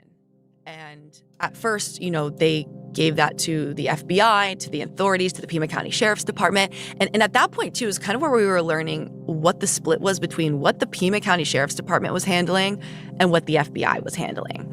So it seemed that as the investigation unfolded, that kind of got a little blurry. The FBI was definitely not pleased about the scene being released to all of us. Why? Because they needed to go in and check what other evidence there was that possibly could lend itself to what now was coming in digitally. So what ended up really playing out was the Pima County Sheriff's Department was more so in charge of the on the ground investigation, the scene itself, kind of that. The FBI was the go-to for everything, ransom note, digital, tracking, all of that you would think the FBI would be involved in. And that became key here. So they have this press conference. That's where they reveal these deadlines to us. And we're like, okay, what's going to happen? What now? Are they going to put money into this?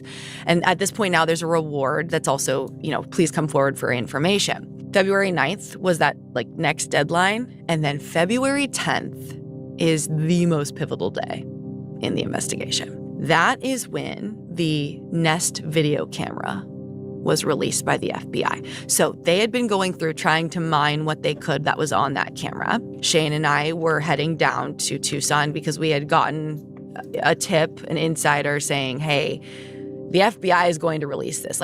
Director Kash Patel is going to put this on his X account, his Twitter account. That is how they released this video. And so we're scrolling, monitoring. It's kind of crazy.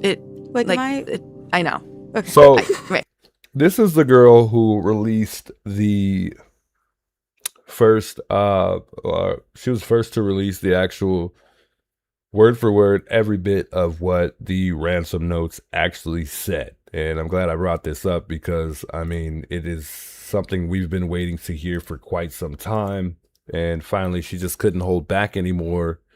And she finally shared it with us. So we first discovered this from her. And then now, fast forward a week later and some change, we're now seeing that the sheriff department is published, and made this, public to the public. And I haven't yet to read it on stream here, but I'm glad I brought this video up because this is, her reading them. So the first ransom note, it says the sheriff department, it says, so in that first ransom note, it says, hello, Savannah. We have your mother, Nancy. She is safe, but scared. She will be held for ransom, and once payment is received, she will be released unharmed. We will be holding her for a maximum of 7 days.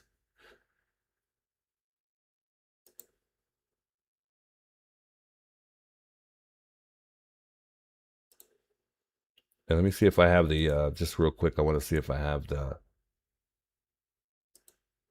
the first ransom here that they've published.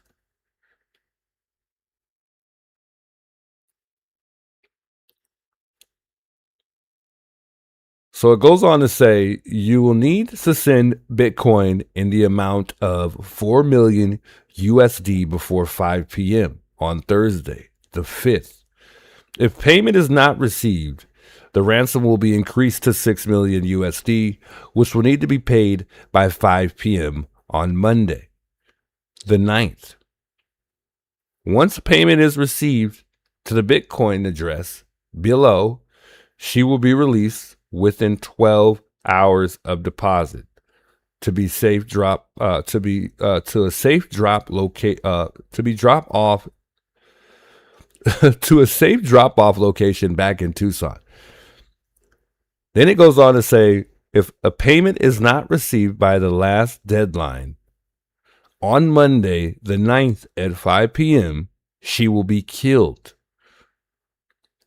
Your mother is aware of this and her life is in your hands. It is the best interest of it is in the best interest of everyone to have this completed as soon as possible.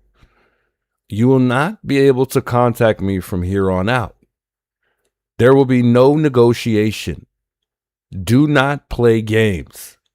Law enforcement will not be able to help you. And at the end there, obviously there's a name that has been redacted here and also the email address. And then there's something just right under after it says will be not be able to help you. That's also been redacted as well. So who knows what they added there. And then it also has an entry right after this here. It says what she had on. So it states this is the part where they were able to share the details that really made this ransom more legitimate in a lot of people's eyes. It states that she had a white smartwatch on the floor of the foot of her bed, and the white floodlight in the backyard was destroyed. And remember, this is before we knew about it, actually. This is before we were able to see that, unless you were watching somebody that was able to stick a drone back there and discover these things. But none of this was really brought to our attention until afterwards. Then underneath that, it says, please enter your birth date, which is kind of weird, or date of birth. And then there's the terms of conditions there, which is crazy if that's really added in this note.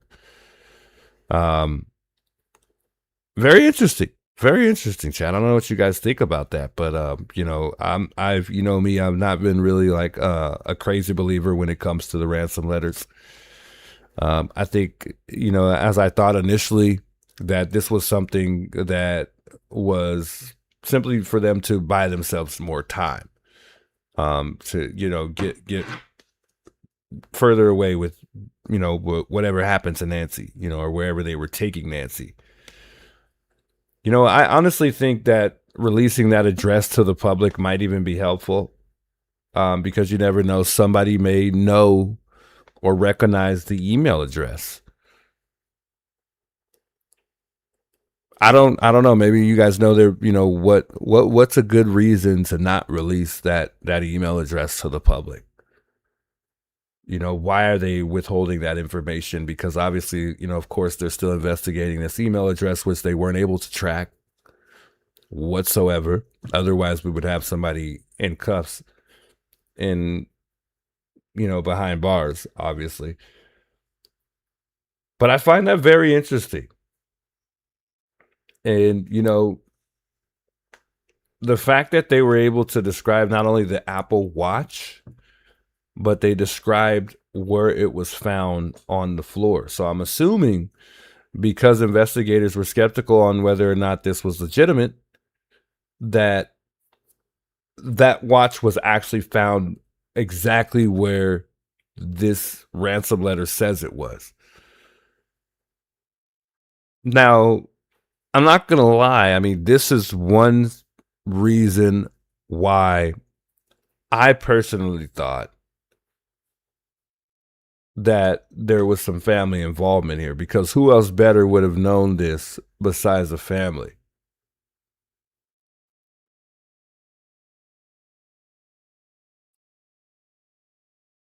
So, I mean, I don't know. I just don't really, I mean, let's just say it is legitimate, then obviously it's the person who took her that day. But it's still in question to some people whether or not Nancy even made it home that night.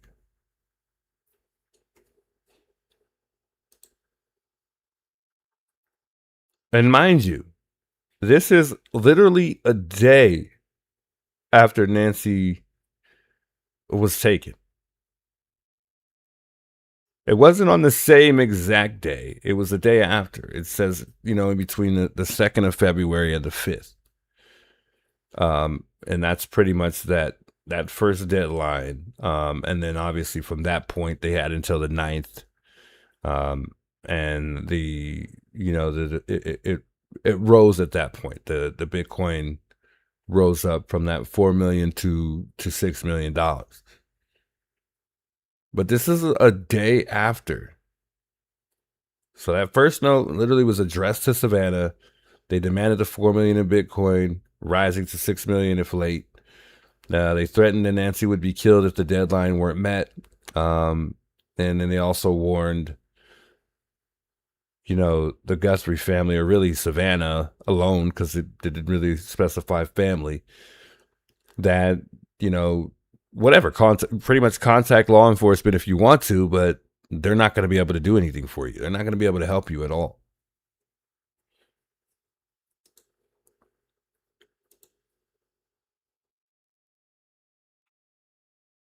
Very, very interesting.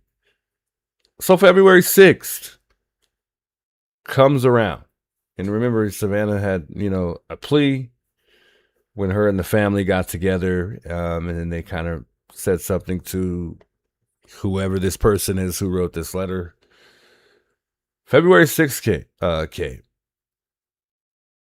They claim Nancy died due to a heart-related issue. It also stated that she was buried in that they included an apology from that writer. They included some type of an apology. And here's what this said. It says, "We did not fully grasp the seriousness of her physical condition. We never intended to hurt her. That was not our intention. She perished shortly after she was taken.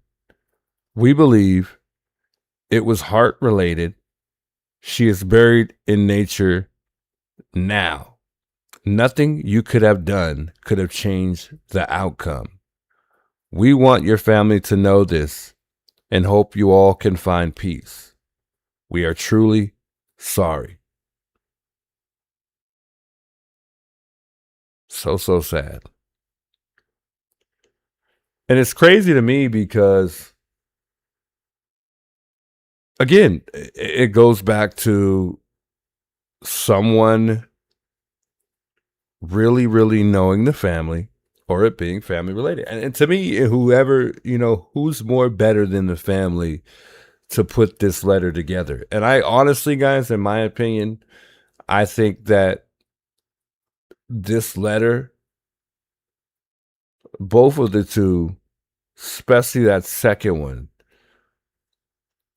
led investigators even more to go over to Annie and Tommaso's house. I think this was one of the reasons that, provoked them to want to go and search their home.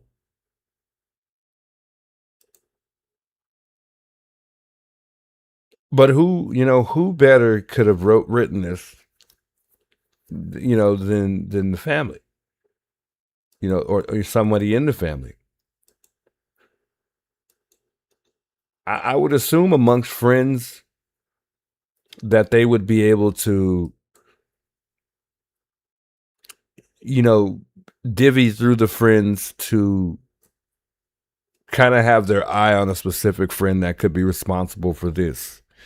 Now, we know around certain periods of times it was questionable that Dominic, which is one of the friends of Tommaso's, which is a bandmate, and one of them as well is a teacher as well. The other, I can't recall what the other bandmate did.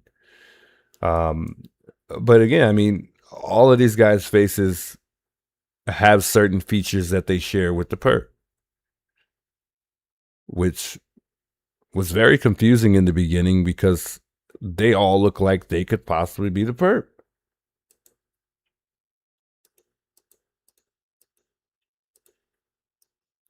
So it's so much at stake here that's just hard to, it's hard to grasp in this situation. It's hard to wrap your finger around what's really logic in this thing. I mean, it's a tough situation.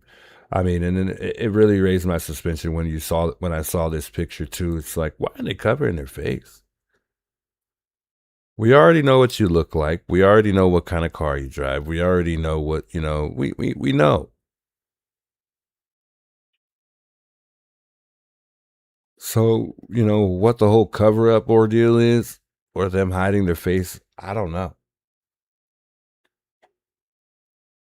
But it's only raising people's suspicion even more when they see pictures like this.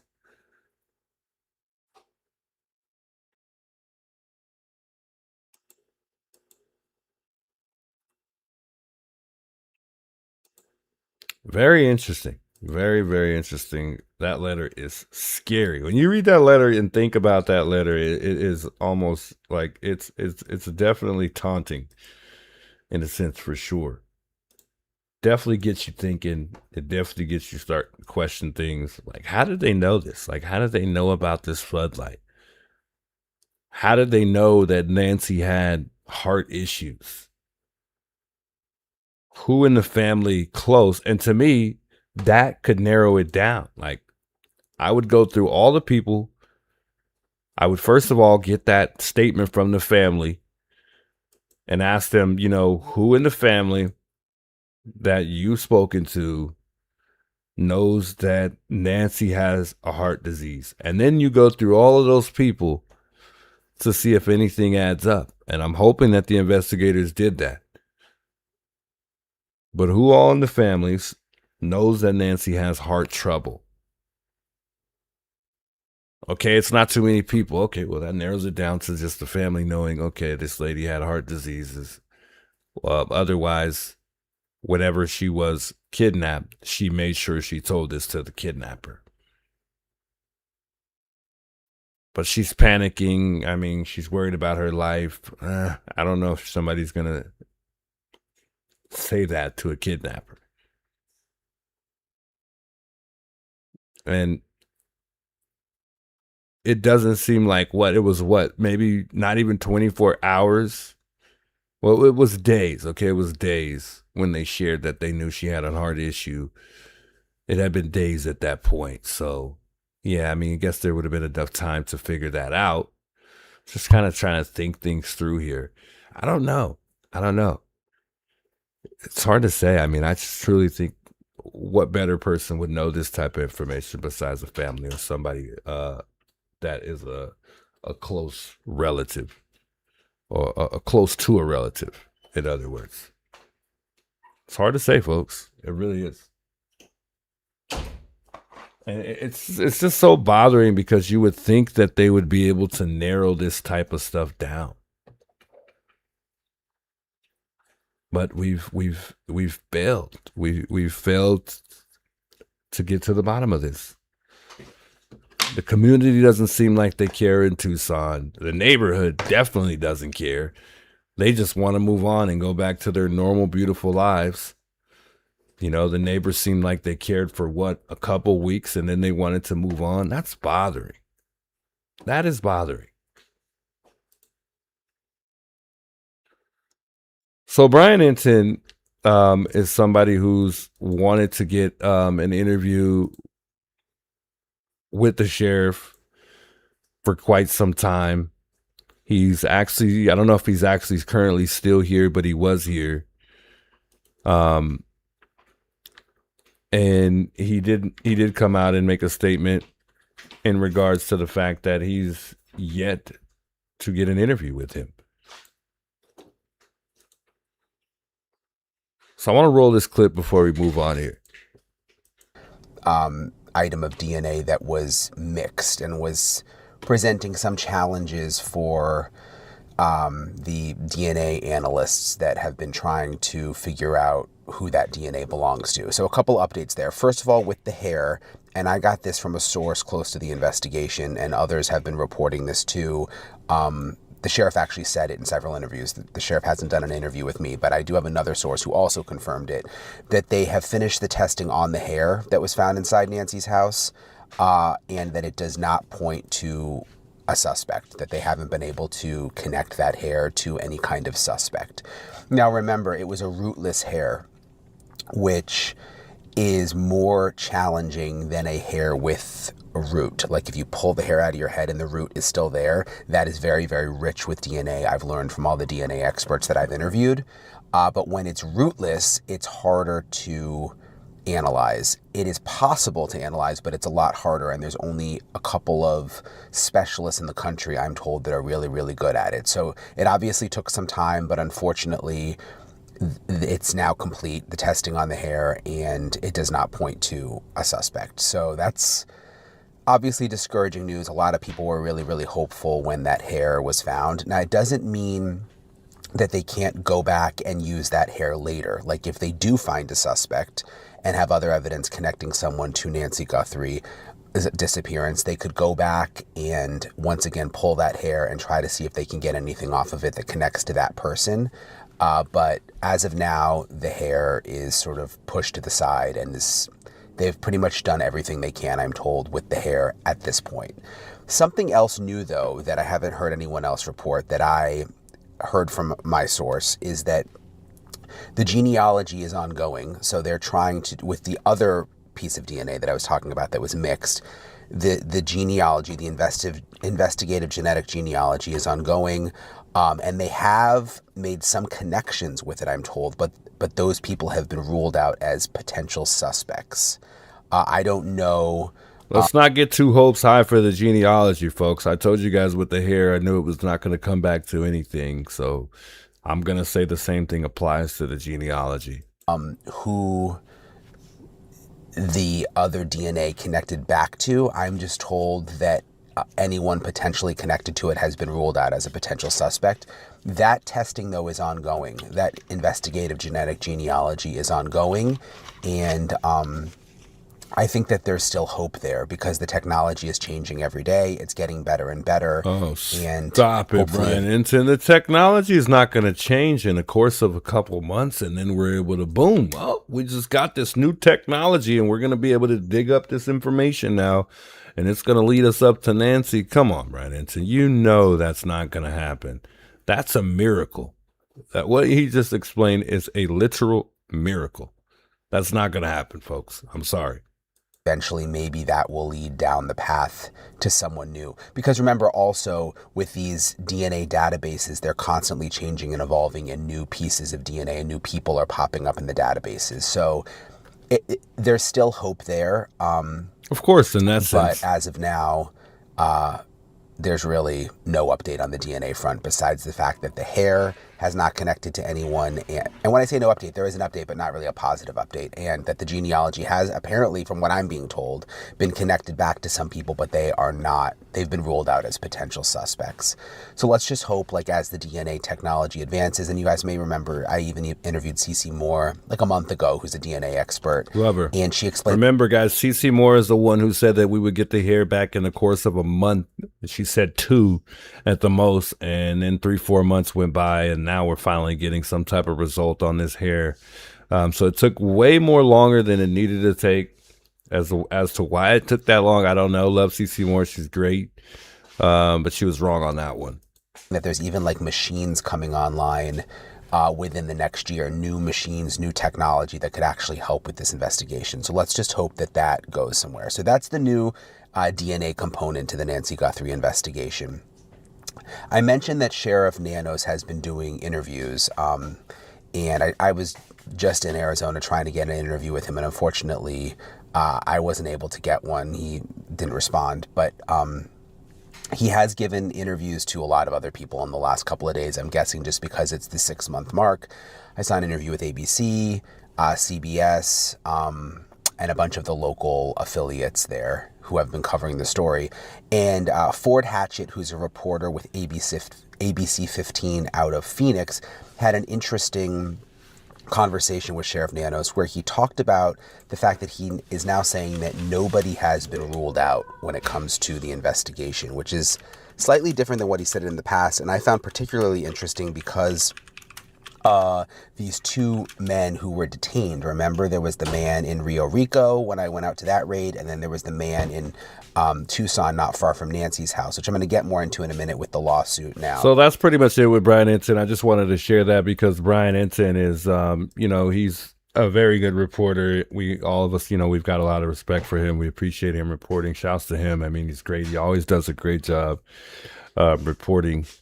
Obviously, of course, there's always going to be some things he states that I'm going to disagree with, but that's okay because, we could always agree to disagree when it comes to certain things, of course. Now, somebody said something in chat here.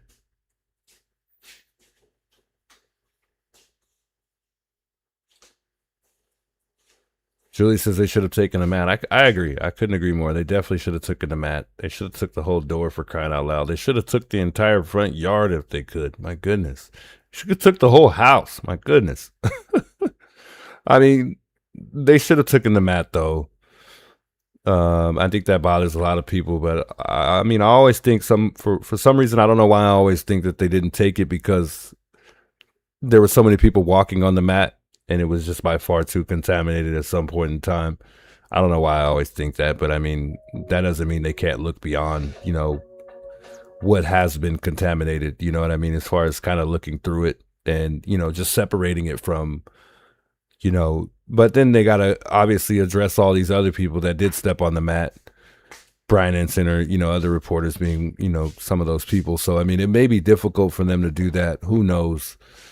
But I mean, according to the FBI and, what they have as far as technology and just the abilities they have, I mean, you would only assume that anything's possible with them. But unfortunately, they weren't willing to take that map for whatever reason, which has bothered the public by far a lot.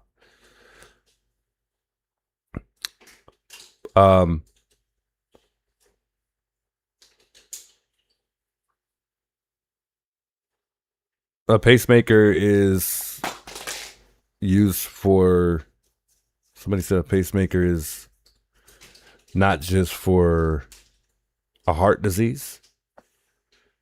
No, I think a pacemaker is really mainly meant to like monitor your heartbeat. I think when your heart beats too slowly or you have like irregular heartbeats, a pacemaker is mainly specifically for that. And then when there's, it sends like it sends like tiny electrical pulse to make the heartbeat normal again. When you have like irregular heartbeats and stuff. So it pretty much will it doesn't shock you, but it in a sense, it kind of does, but it doesn't shock you. And normally you can't really feel it working. They can't really feel it, but that's pretty much what it is. It's not really necessarily for heart disease, I wouldn't say. It's a small medical device that, goes inside of the skin. It doesn't literally go in the heart, that keeps your heart beating safely. For the most part at a steady rhythm. So that's what a pacemaker is for somebody who was saying that it wasn't just for a heart disease. It's not really for a heart disease for the most part. But it is like for somebody that has not only irregular rhythms, but like heart blocks, and then people who have heart failure. And then for people who have, what do you call it? What is it called? I don't know, something, bradycardia or something like that. I can't remember the name. I read about this stuff when I was doing the CNA thing, but that's pretty much it. As far as heart diseases, I don't think that it's for that though. Anyways. I want to move on here because I'm running out of time here. That is.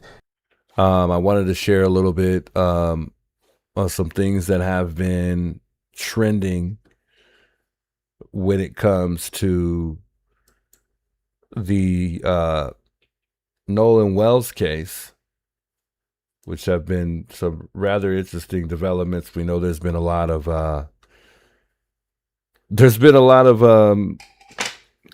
black and white stuff going on as far as race, which has been, I'm not gonna lie, it's been bothering hearing about some of this stuff. And we'll get into that. A lot of it's revolved around Brandon Tatum, who was actually a police officer here in Tucson, which is crazy.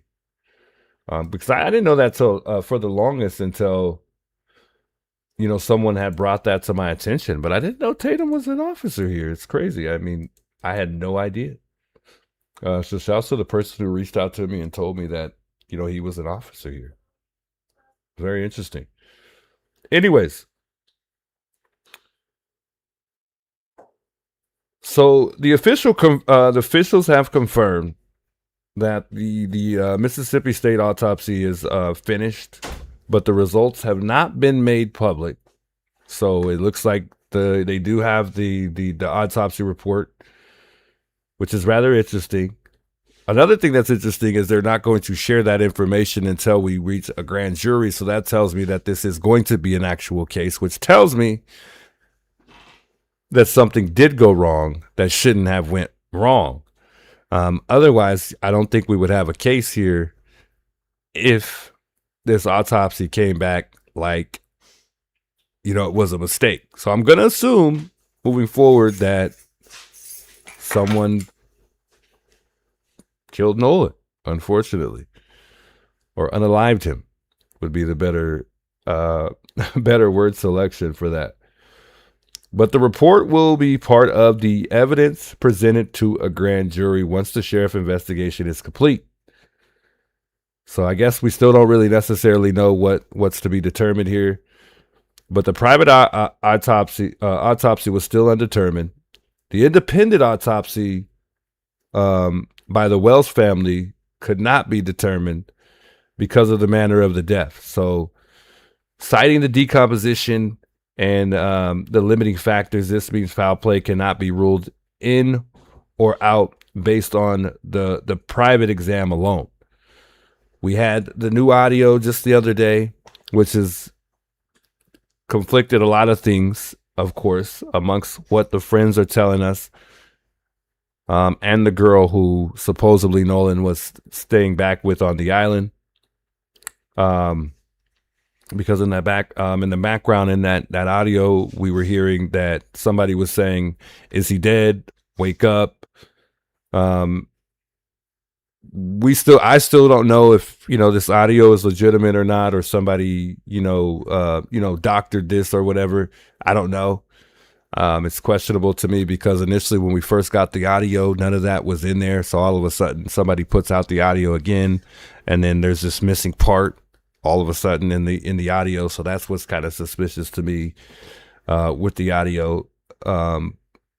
But forensic audio experts say that the enhanced clip is no longer than the original and cannot something about I guess they're not really willing to really address those claims for whatever reason right now. I don't know. But there's a retired FBA agent that's been reviewing the CTO calls and says the audio shows nothing that I guess applies to this specific audio that we're really hearing, I guess. So I don't know if this is true or not. Another thing which is kind of crazy is the father of Warren, which is Dr. Benjamin Hudson, has offered $50,000 for information leading to an arrest and a conviction. And it states his family has received thousands of death threats. Nolan's family. I'm not talking about Nolan's family. I'm talking about Warren's family, by the way, just for the record. So the friends, not only the friends, but Warren and his family, because remember his mom is the judge and she's also released a statement just a few weeks ago, or about a week ago. So they received some death threats, and it insists he does not believe that the teens, were responsible. So the father of Warren is offering $50,000 for any answers on what happened to Nolan Wells. Very nice of him. Although, I mean, there's already a reward for $125,000, which is kind of crazy. So that's pretty much it. I mean, the attorney sent a five-page cease and desist to an online personality accused of making false claims about the Edmiston's involvement. The attorney says the Edmiston's has fully cooperated, providing phone, photos, videos, boats, and GPS data. The phone inspection agreed. So the family and the coordination as far as the phone inspection, the Wells family met with the district attorney, and they agreed to the mutual inspection of Nolan's cell phone with both sides. So family alleges messages were deleted before the phone was returned. And then the DA confirms that the case will go to a grand jury once investigators are finished with that. Anyways, with all of that being said, I just wanted to address some things here. And there's been a lot going on when it comes to some of our, we'll call them our higher ups, our people that have been the bigger faces covering this case. And one of those people being is Mr. Brandon Tatum, Mr. Officer Tatum. Another one of those is Mr. Lemon, who has been a big face covering this case as well. There's been some back and forth between them. A lot of people haven't really liked a lot of some things that Officer Tatum has said. So just to kind of break it down, a lot of African Americans are upset with Tatum because he is tired of people making this a black and white thing. He doesn't like the way, African Americans, mainly Sharp and Benjamin Crump, when they, get up and talk about black this, black that. And I got to be honest, if a white person were to get up in front of an audience and say, well, we need to be supporting our white people, we need to be, we need to be looking out for our white people only, then that would cause a whole lot of ruckus, and people would, with no question, immediately point the finger and call that person racist, because that's just how people are when it comes to white people. But for whatever reason, black people have the right to say black this and black that. I agree with Tatum on that. I'm not with the whole black thing. But here's the problem for me. I am tired of people inserting themselves into situations and not sticking to supporting the situation itself. I don't like the fact that we got these guys that set the tone for us smaller streamers sitting on YouTube arguing and going back and forth about nothing, about who's bigger and who's got more followers and this and that and the third, when at the end of the day, it's about Nolan Wells. Why these guys are not big enough to agree to disagree. We got Tatum arguing with this person and that person. I'm not going to lie. I mean, Nancy Grace made him look like a fool the other day because of certain things that he said were not true. And I get it. Tatum wants to stick up for the boys. He thinks the boys are innocent. He claims this and that and the third. But Tatum, I got to be honest with you. From me to you, you got to be honest. He has not been 100% honest when it comes to certain things. And I'm going to roll the clip in just a minute. But there have been certain things that Tatum has said that turns out to not be true. One of the things that he mentions is the fact that they've taken a lie detector test. But then he kind of goes back on his word and says, well, it's not really like a lie detector test, but it's pretty much kind of like the same thing. No, either it is a lie detector test or it's not a lie detector test. It's one or the other. Either, you know, that's it, period. Bottom line. And that's one thing that Nancy Grace was able to point out when she was asking him questions. Not only that, I don't like the fact that I like the fact that he's an officer, but I don't like the fact that he has that experience. But he's not acting like this is an investigation here. He's acting like, you know, whatever information that he dug up he's gotten all of what he needs to prove that the boys are innocent, when in reality he doesn't. He doesn't have enough information to say, you know, these boys are innocent. It's just like it was when we heard from the boys when they shared their statement on what happened to Nolan. There's really nothing that's really been proven here. Besides what's been stated in an interview that Tatum has done. But for whatever reason, because Tatum has done these interviews with these boys and talked to these boys behind, closed doors and no cameras, he is convinced that the boys are innocent for whatever reason. So let's play this clip real quick. I want to roll this. This is very interesting. It hasn't, like I said, he and Lemon been going back and forth. Tatum's been going back and forth with several people. But what the mother has to say about Tatum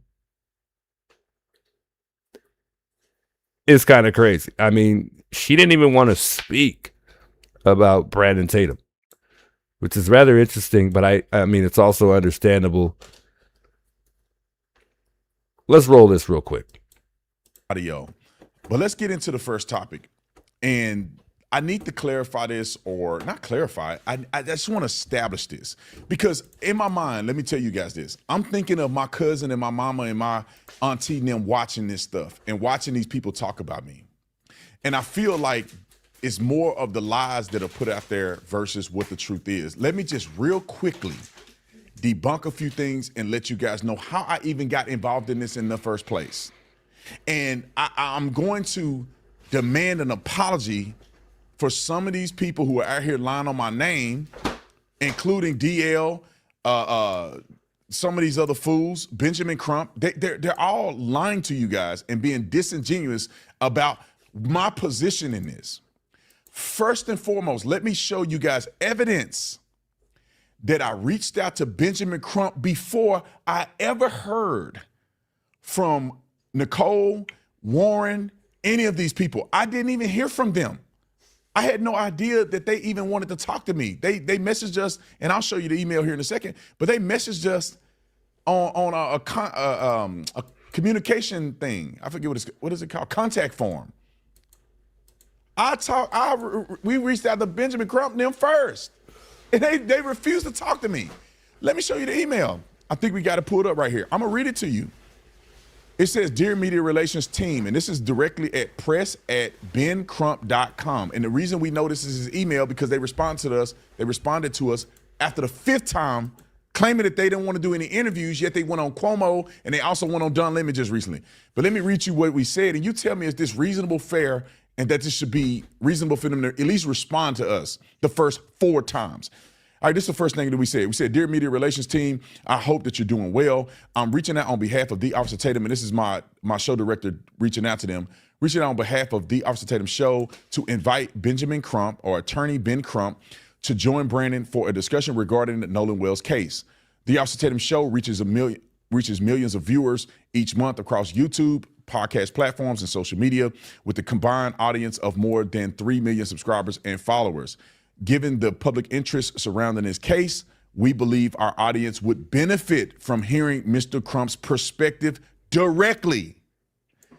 We believe our audience wants to hear from Benjamin Crump and his perspective, to give him the same opportunity, the same dignity to present to you guys just as well as I gave the boys that reached out to us. Let me continue. Officer Tatum values respectful conversations and welcomes dialogue with guests from a variety of backgrounds and viewpoints. He would appreciate the opportunity to give Mr. Crump a platform to speak directly to his audience and share his thoughts on the case. The interview would be conducted via video call, last approximately 30 minutes, and we are happy to work around Mr. Crump's schedule to accommodate his availability. Please let us know if there's any interest in coordinating an appearance. Thank you for your time and consideration. Grant put his stuff in there. They know it's coming from me. We have an official email where they can attach the domain to legitimacy on our show. So there's no Gmail or nothing like that. We have an official email. They responded to us, just so you know, on the 5th try and said they don't want to interview after they've seen 4 attempts. And that is proving, go back, let's put the date out there for people so they know that we are clearly telling you the truth. July the 16th at 9:30 a.m. Now let's go to the first time we got anything from Warren's stepmother. Let's go to that. So my executive assistant reached out or sent the message to Grant, my show director and producer. She said, "Hi team, I received this last night via our event forms," which is really not the form that a person would reach out to us on. They would reach out to us on a contact form, but this is the events form. It says, "Not sure if this is legitimate, but assume something we should follow up on. Please advise." So she sent the screenshot, which we redacted because we don't want anybody's personal information out there. It was a screenshot of the form and the contact information from Warren's stepmother. Then my executive assistant, who is incredible and absolutely brilliant, did her due diligence and said, from what I see online, she is indeed the stepmother of one of the boys involved in this case. And we put her name in there, that she's Ashley. My producer, show director, who's incredible at his job, said, "Calling her now." What time is this? This was sent to us at 9:33 a.m. on the 17th, which is nearly a full 24 hours. And then we see Grant here at 10:22 a.m. said, "I'm going to call her or call her now." Now let's go to the call log. This is Miss Cole in our in Grant's phone. This is the phone call that occurred on 7/17/2026 at 10:23, which is a minute after he told my executive assistant that he would give her a call. The call lasted 8 minutes, as you can see. Now, how in the world are people out here saying that Officer Tatum only picked one side? Officer Tatum was just going out and looking out for the white man and looking out for the boys. I have never reached out to them to talk to them at all. I did reach out to Benjamin Crump. They ended up reaching out to me. That's why I accepted. Let me calm the temperature down, have a conversation. And then I'm going to show you Don Lemon Juice and Nolan's mother talking about me on his show. And then, so real quick, Don Lemon reached out to, and somebody shared this with me earlier. I appreciate you sending me that. I think it was, oh my God, I can't remember her name. But she sent me this earlier because Don Lemon had reached out to Nolan Wells' mom, Christine. And he was surprised. He was shocked that she had responded. And then, Don Lemon, I mean, he, proceeded to start crying. He feels the story, and he's obviously not just here to report. I mean, he really feels for people's situations. I mean, Don's a great guy and everything. But I just don't like, and we'll get there, and I'll touch up on it. Let's just continue this here. we're going to just completely wipe the floor with D.L. Hughley, Mr. Wash-Up comedian. Okay, but let me just give you guys a quick synopsis on how this happened. I laid the foundation on how it started. Benjamin Crump never responded to me.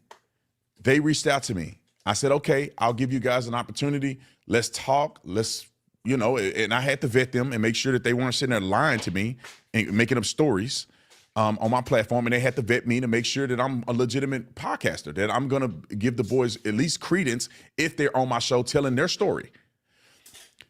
We fly out there. We had no promise of an interview with none of the kids. The first day we got there, and I said this on TMZ, the first day we got there, we were invited to a dinner. We sat down at a dinner. There were a few boys, their parents, and I think one of the attorneys was there, and we sat down and had a dinner. They did not want to discuss details of the case with us at the dinner. We did, however, because one of the parents was zealous enough to say, look, man, just look at maybe 2 things that the person had, because they were eager to be like, they're lying about our kids. Look at this, they lying. And so we had maybe like a couple items like that occurred during the dinner.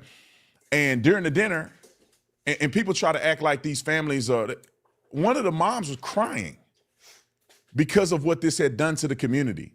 Not only for her children, but for Nolan. They knew Nolan. They were friends with Nolan. She's crying at the fact that this has all happened when this was Nolan's friends. And so that's how the dinner went. Moving forward, we went to Horn Island. We got more information from the other boys that were accused initially. I didn't talk to every single person that's involved in this. I only talked to 4 boys, 5 boys if you add Tristan. So the 4 boys they originally accused, we talked to them, had some conversations. We went to Horn Island. Some things were described. No, Don Lemon was crying because of the situation itself. He wasn't crying over race. He was crying for the situation itself. That's why I was saying he was crying. I don't know if Don Lemon cries when it comes to race. However, I'm just not liking. I'm at a point where when it comes to the whole black and white situation thing, I'm wondering when we're going to stop inserting that into situations. I just don't understand how long we're going to have to go through generations and generations before we finally don't include the whole black and white scenario. There's race amongst every race. I mean, it's not just black and white people. I mean, there are people who don't like Chinese people. There are people who, and I get it. Some of these people didn't go through, times where they were slaves, and we're not going to get into all of that stuff. But I mean, at what point in time are we going to move on from this to where we're not inserting this into situations like these? I just don't get it. And they were saying, this would be totally different if it was 3 black guys and 1 white guy. It would be a whole different situation. Yeah, it would. It wouldn't be nowhere like this, and it dang sure wouldn't be a whole race thing. I don't think. I don't think that it would be a story headline like this one. It wouldn't be like, for instance, it wouldn't be like, oh well, we think this was a race thing. He was with a group of black guys. That could be why they killed the white boy. Like, come on, man, that's stupid. At the end of the day, this is about getting to the bottom of this. This is about, justice for Nolan Wells. It has nothing to do with race until otherwise. And we'll get there, but doesn't have anything to do with, and it doesn't have anything to do with Brandon Tatum. It has nothing to do with Lemon.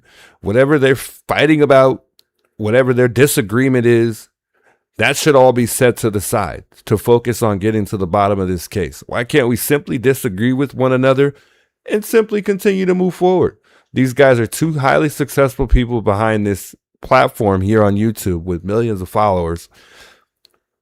And you'll see right now, in just a second, how ugly this is about to get. But when it comes down to it, at the end of the day, this is simply about Nolan. We can't implement or insert certain things to this situation until those details come out. So these certain assumptions that they're making based on race and all these other things are just causing more chaos. It's not really doing anything for the case, and it's also distracting the public from focusing on the case itself. They didn't want to be on camera. They didn't want to give us a statement, and I was fine with that. And then when I say statement, meaning on camera. And just real quick, one more thing. They don't owe Tatum a statement. No one owes Tatum a statement. They don't. People pick and choose who they want to interview with. Just like the lawyer picks and chooses who he wants to get interviews with. That is completely up to him. Another thing I want to point out before we get there too, Lemon is going to interview the mom of Nolan, and you know he's sticking up for her, taking her side, but then he asks a question that he kind of shouldn't have asked. But we'll get there right now. Then we went to the Airbnb that we had scheduled. We set up the thing. Eventually, they said, okay, Warren is going to give an interview. We said, all right, we already ready for him. Come give the interview. Warren was there. His lawyer was there. And then there was other people that was in Warren's team that was in another room separate from where we did the podcast. And I would argue, I agree, DJ, because it was way on the other side of the Airbnb. So with that being said, we did the interview with Warren. Before we started the interview, Trayston came over. I talked to Trayston and Warren before all that, and they were just talking. I don't know what happened, so I'm not interjecting anything. I'm just listening. And Trayston is saying a lot of incredible things that Warren was not privy to, because Warren and Trayston weren't on the same boat. They didn't come in and they didn't leave together. However, they are friends that share a same community friend group. Let's move forward. We interview Warren. Interview is over. We come back and we were like, okay, none of the other boys want to come interview, which I would have liked for all of them to be there at the same time, because they all got different pieces of the puzzle to put together, because they were in different places at different times in part. Not only that, Tatum, let's just go ahead and consider the fact that they were drunk. So putting pieces to the puzzle together is definitely going to call for all of them, because there's going to be certain points in times that people don't remember that others do in these particular situations. You've been drunk before. You know how it is when you're drunk and you get too drunk to the point where you cannot remember certain things that took place in a certain night or whatever you did, you know, when it comes to partying. You know, we all are aware of what comes with being drunk. Not only that, you know, not even being able to function to the point where you can't even make regular normal decisions that you would make for yourself when you're sober versus when you're drunk. So all of this matters. All of that stuff matters. So again, Tatum sat down, had an interview with these young boys, and every bit of it, what they're saying, he's just simply taking their word for it. The crazy part about it is he doesn't even have any questions that have, you know, there's nothing to him that's been questionable whatsoever. Everything that he sat down for the most part and talked to these boys about, nothing has came about that's been in question. It's all just believable. Everything that's been said is believable. There can't be nothing that they've lied about, even if it doesn't mean that they are responsible for what happened to him. There's nothing that, he could be leaving something out just to protect himself, because the world may think that, it's something that they might just twist and turn. But in reality, it's not. I mean, there's something that these boys aren't being honest about. And it most certainly doesn't have to be the fact that they're responsible for, Nolan dying or them, unaliving Nolan somehow, some way, or one of the friends doing that. It doesn't have to be that. But at the end of the day, there is something that these boys are not being honest about. And we smell it. We smell it. I mean, and that's just what it is. When you have, and you know this, Tatum, you're an officer. So just and I got to put this out there for an officer's sake. Why do cops or officers ask the same question they've already asked you? What's the one reason why cops, and he should have played it this way, being an officer, what's the one reason why cops come back and they ask you the same question again? To see if your story changes. Simply see if your story changes. And you know this as an officer. So when you have multiple teens telling different stories that don't add up or amount to the same thing, then it becomes questionable. Then you know there are some things that need to be investigated. You don't just simply sit down and have an interview with somebody one time, and that sets the bar for what really took place the day that Nolan went missing. You don't just have one interaction with somebody and believe everything they're saying. These are strangers to you. They're not kids you know. Come on, man. Then we go, let's just interview Tristan while he's here. He's here. He seems like a very genuine young man. Let's just see what he has to say. I could not rehearse any of these things because I don't know none of what happened. I've only heard Benjamin Crump them side. So I'm asking basic questions. If you watch the interview, I'm just asking basic questions of them. Like, well, do you know how did you get the phone? Why was his phone left on the boat? I'm asking basic questions that a journalist would ask of them, and they gave me an answer. Now, I will say this. I verified nearly everything that they were telling me before I did the interview, because I was not going to go down to Mississippi and interview somebody that I haven't vetted that will sit on my podcast and tell a flat out lie. Let me just put this in perspective. I was not going to accept Warren or anybody to get on my podcast and say, I didn't have nothing to do with anything. Blah, blah, blah, blah, blah, blah, blah. And then after the podcast, the investigation yielded that they were primary suspects in killing Nolan Wells. You think I'm stupid enough to have somebody on there saying all that on my platform? I don't need the interview. Calm down, brother. It's not. Come on, man. These guys were going to be prime suspects regardless, because you know why? Because they were the last known people to be with Nolan. Relax. Already doing my thing. I had already been talking about the case before talking to anybody, and my coverage is premier. So when they were talking to me and giving me information before the show and at Horn Island and stuff, they showing me. I say, well, do you got evidence of this stuff? Yeah, right here. This is when I called Nolan's mom. Here's when I called her twice. Here's when I called the Coast Guard. Here's us coordinating together to go search for and helping the search for Nolan the next day. Here's who came with me. Here's all of our testimony. And I'm looking at it, I'm like, wow. We went out to Horn Island on the boat. They said, this is where we docked from. They showed me video of everybody getting on that boat, which we shared. And then we get on the boat, we go out there. We went the same path that they went.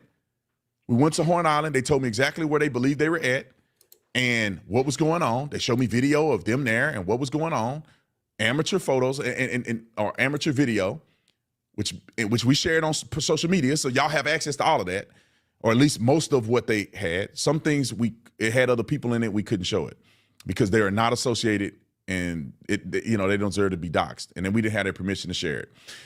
And then we go back and they explain the bilge pump and all that other stuff and what was happening and how they were sinking. And they were explaining all these boat terms that everybody that have ever ridden a boat or advocates of boat, you know exactly what they're talking about. But they were saying how it was taking on water and how it was water up to the batteries and all of this other stuff. And that they had to be towed out to get on plane, which means that once they get to a certain point, the water can begin to be dumped out. And as they keep going, it pulls the water out the back and all this other stuff that I have no idea because I never rid on a boat except that one time. So they're explaining all this and they're explaining where they got towed to and that they were here. And then once they got up to speed, they could go here. And then you could see on the GPS tracking in the Life 360 is that they were towed at a slow speed. And then all of a sudden they pick up normal speed. And that's because they had fixed the issue and they ended up going where they needed to go. They showed me where they all were going to congregate at and have a party with Nolan and everybody else. They showed me all of these different components. And then we go do an interview.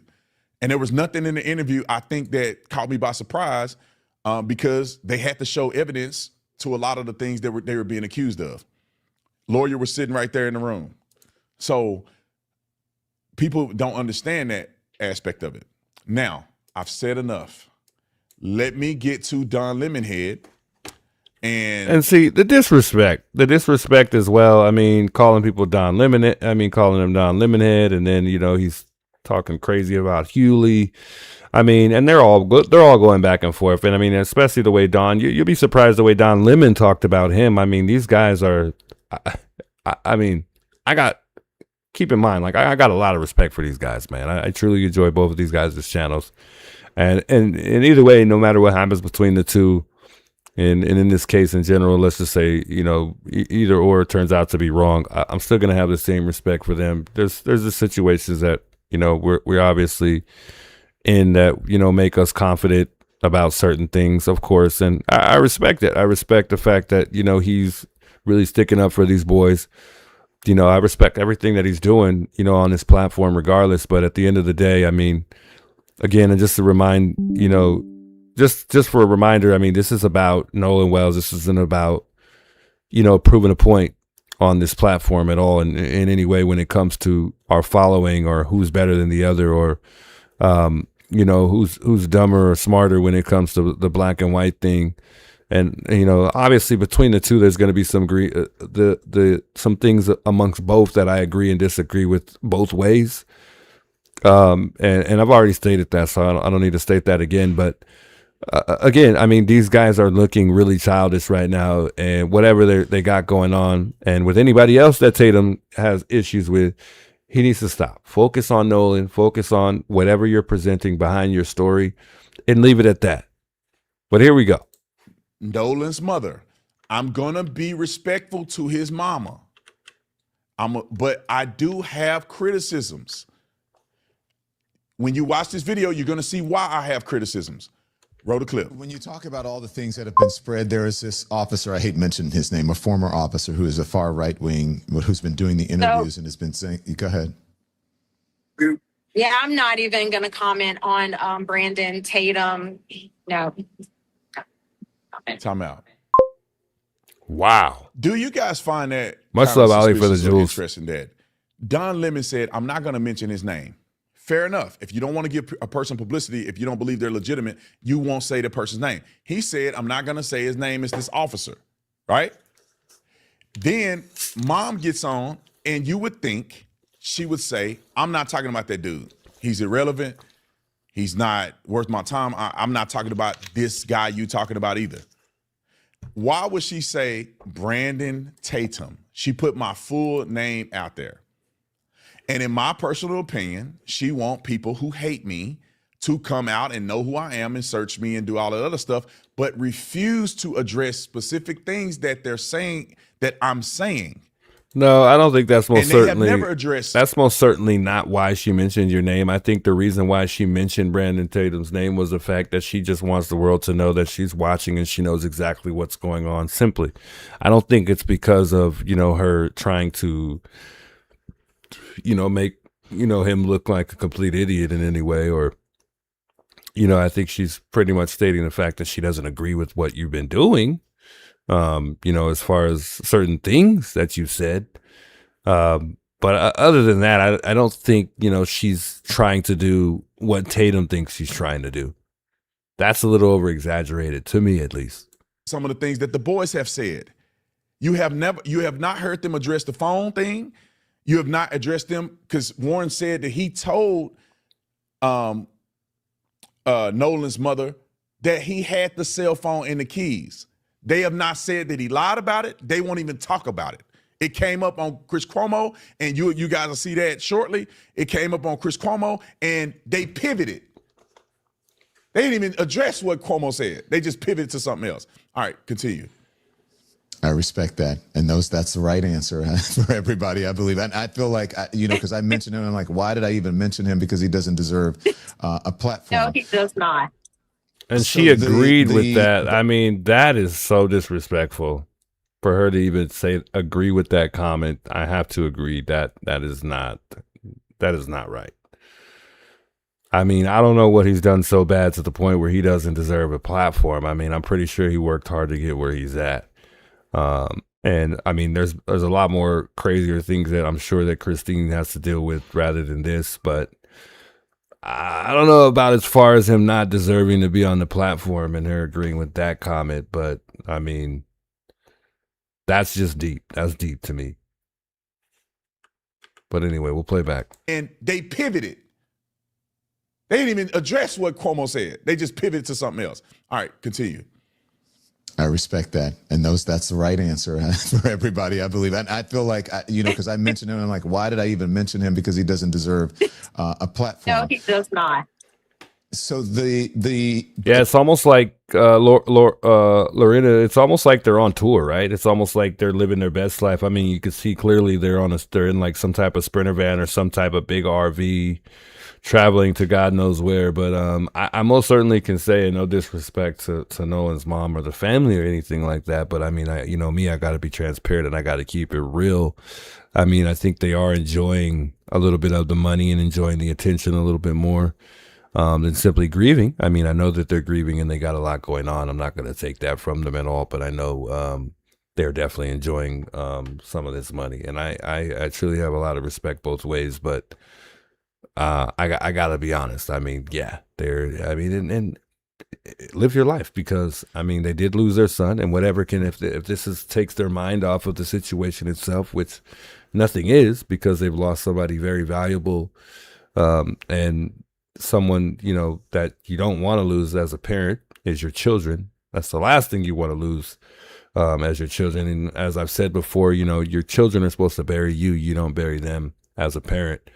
But I mean, this has been something that's been bothering to the public, of course, when it comes to people and money. People have a tendency to get distracted on how somebody's living their life versus what they have going on in their life. And I'm not going to judge that at all. But I will add that they do seem like they are not only enjoying the attention, but they're enjoying some of the money that they've been getting. So, and it sucks to say that, because people are going to look at it in like if I'm talking down on them or it's bad, but I am going to be honest. Let's talk about the people, the young men that he's been interviewing. They're saying they're his best friends. Some of them you said that you don't know. One of them even said, "Oh, Nolan would be outraged by the way his parents are handling this." And I'm like, wait, what? Like, why on earth would somebody go on and say that about a grieving family? But Again, distraction. We're not even going to address them or that man. We only want the truth. Again, at the end of the day, I'm going to say it like I've been saying it. The only question we have is what happened to Nolan. That's what we need to know. That's it. That's all. When you talk about all the... Hold on, talk about Mama, I got a question for you. With all due respect, why then, if you want to know what happened to Nolan, did your attorney not talk to me before I ever talked to the other side? All right, we passed that point. Why? How come when Nicole or Ashley reached out to you via text, which she showed me, which we posted online, that you didn't respond to Warren's mother to even talk to her and get any information that she may have? The boys already have been investigated by law enforcement. We will not know exactly what they said for a time period, which could be a long time. I don't know. They got to go to grand jury and everything. So we will never know what they said to the police unless you talk to them directly. Why, if you want to know what happened to your son, would you talk to the people that last seen him alive? You're saying they saw him alive last. They're reaching out to you and saying, we want to talk. Let's have a conversation. But instead, you guys refuse to talk to them, refuse to talk to me, and then get online and push stuff that you have to later redact because you could have talked to them first and cleared it up, talked to their attorneys and cleared it up. You could have gotten all the boys' statements that have been compiled before the police put it out in the public, so you can have a clear perspective before you go out in the public. But they did not do it. You know what they did? The first thing they did before they talked to any parent, any person involved, before they talked to anybody, they went and got Benjamin Crump. And they went and got Benjamin Crump, and what are they doing? The day that their son is put into the ground, they go get his estate, establish an estate, and then prepare to sue. Now, if you don't know what happened and you have not made a determination, all you want to know is what happened, then why are you prepping to sue people? You're going to sue them for what? I'm not prepping to sue anybody. I'm not acting like I know exactly what happened to Nolan. I'm just taking the information that's presented to me and saying, this is what they're saying. They show evidence of this. What do the other people got to say? But y'all already talking about suing people, already getting the state in his name the day he's put in arrest on his funeral. because you're already looking at suing people in a lawsuit, and when you don't even know yet what happened to your son. But that I have to agree with him. That's a strong opinion right there too by Tatum. I mean, I would have to agree on that one as well. You know, I don't think that is necessary as of yet. I mean, with certain things, maybe yes, and who knows who they're who. And again, maybe I'll have to hold back on that because I don't know who they're suing, what they're suing about. So I can't really say, you know, I guess I can't really say that they shouldn't be suing anybody because I'm pretty sure that there have been people who have not only threatened them, but have done things to, taunt their character in a certain way. But again, yeah, there's no, they don't know what happened to Nolan yet. So that point that he made there, I would have to agree with that fact. But other than that, I can't say, they can't be, they shouldn't be suing anybody because I don't know what the circumstance is. I don't know why they're suing whoever they're suing. But what's really happened is they already made up in their mind that they're going to blame these white boys. And so anybody saying anything to the contrary of what they're pursuing, they say, oh, I don't want to hear from this person. Oh, that person is illegitimate. Oh, my son wasn't friends with these boys. He wasn't friends with them?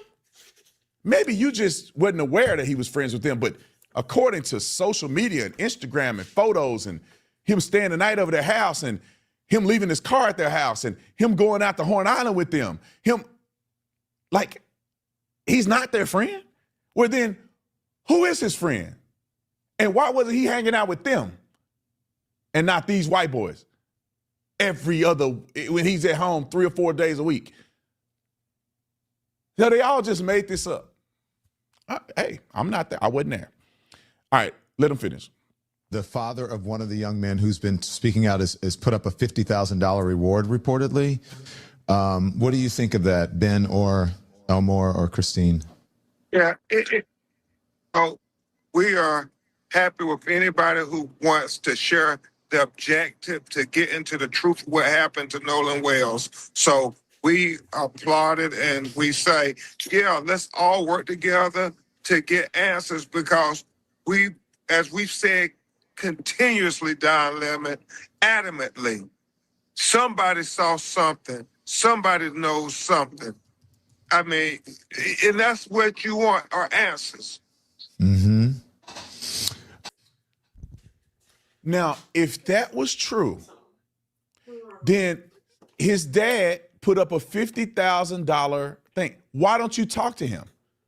Right. And, and I guess I could agree with Tatum's comment to that to a certain extent as well. I mean, due to the fact that his father is willing to put up $50,000 and then, obviously if he's willing to help out in any way, what would be the need to, and I hope that they're not suing them, Warren's family, but, I guess maybe they just want more money than $50,000, I guess. I don't know. But I mean, I don't see the legitimate reason to sue them, being that, they don't know yet that Warren is lying or not. But who knows what inside sources that they have and who knows what they already know.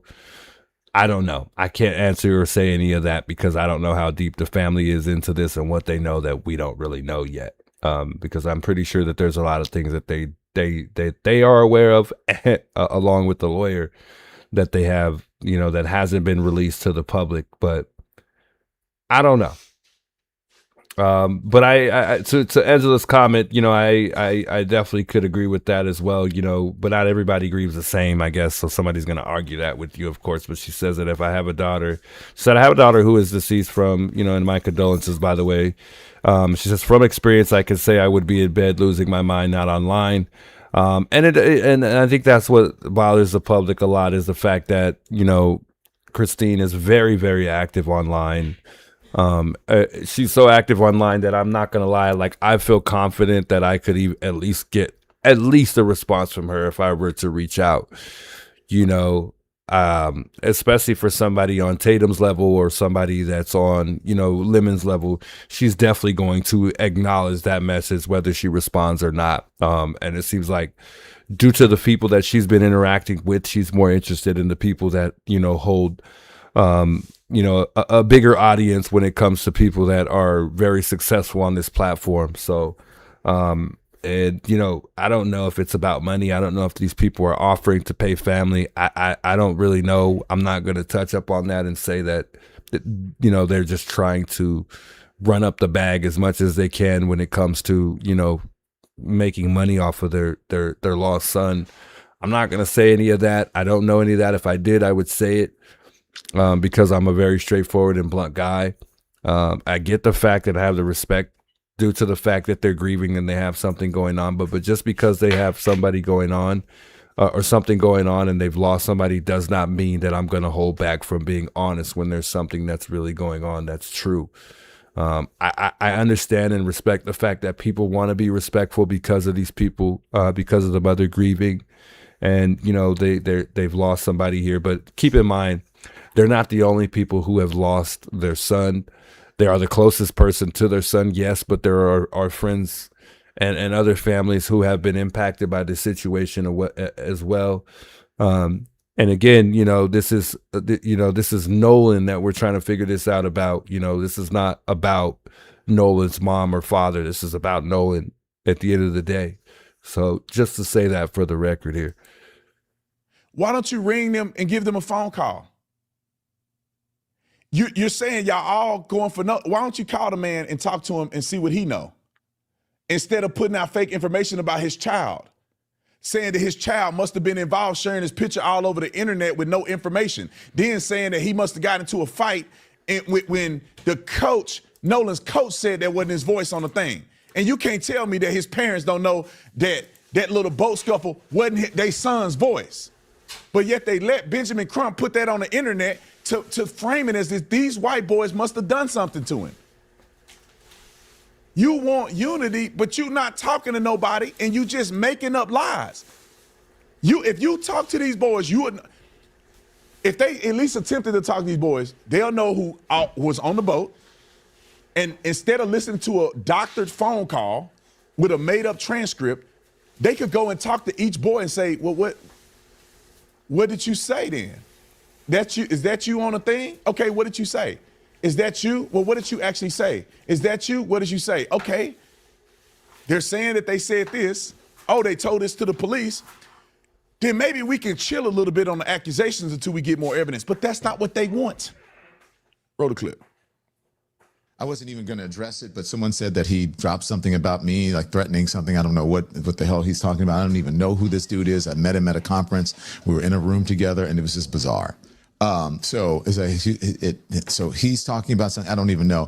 I looked at like the beginning of it and I said, this doesn't even make sense. I don't know what he's talking about. And I choose to spend my time wisely. And now the only reason that I didn't just completely blast him is because in part, I want to keep a private conversation private. Now, Don Lemon knows exactly what I'm talking about. I will give him a hint. He claims, oh, I'm not doing this for the money. And this is what stood out to me and why I lost respect for Don Lemon even more when we were at this conference, because he says, I'm not in it for the money. I'm not in it for the money. And the question that he asked of the YouTube staff regarding things that makes him money was off-putting to me, because he had made mention, I'm trying to not, forget these people. Let me tell you what it is. It was associated with memberships. He know what I'm talking about. It was associated with the membership program. I have a membership program. We were there to talk about the membership program. And let me tell you what lame stuff this fool did at the conference. That's why he's such a wankster, and these people are such liars, and he looks uncomfortable talking about me. We at the conference, me and him supposed to be on a panel together to talk about memberships, to talk about to the crowd of YouTubers what we... Okay, and I'm going to pause right there. I hate to stop it right here, but just real quick, at the end of the day, somebody's right, though, okay? At the end of the day, somebody's right. Now, I'm not going to say Taylor's right about everything because he's dang sure nowhere near that. But at the end of the day, somebody's going to be right in this particular situation when it comes down to the fact of, you know, this being a money grab or, you know, the parents literally grieving or not. I think that will all, I think whatever questions that we have, you know, and obviously not all the questions that we have are going to be all answered. But I think certain things will come to light in this certain situation. Specifically, you know, if this is a money grab, you know, because a lot of people are starting, you know, and I'm looking at a lot of these comments and I'm just seeing like a bunch of awful comments, like, you know, using their dead son to make money is so gross. It's just a money grab. You know, it's sad to see that. But again, I mean, because somebody, you know, these people are so focused on the wrong things, which they shouldn't be, because that shouldn't really matter, I guess, although it is disturbing. If that's the case, it will come to light. We will slowly but learn, you know, this was all for the money at the end of the day, especially if this comes down to the fact that this is not even a case. Because it could turn out, guys, that this is not even a case. If they rule this as accidental, there's not going to be anybody to take to court except for the suing part of things. But it's not going to be a homicide situation where, you know, somebody's going to be, you know, at risk of losing their freedom because they're being charged with the, you know, the murder of Nolan Wells. You know, this could very much so change direction any day. And not come down to that. But according to the autopsy so far, it seems like this is going to go before a grand jury. It looks like that's what they're pushing for regardless. So, you know, we'll see. And I'm in high hopes that the digital evidence will prove, you know, what the deciding factor of this particular situation is. Not only that, the autopsy as well. I'm really hoping that they're able to, you know, prove what really what really happened to Nolan Wells here.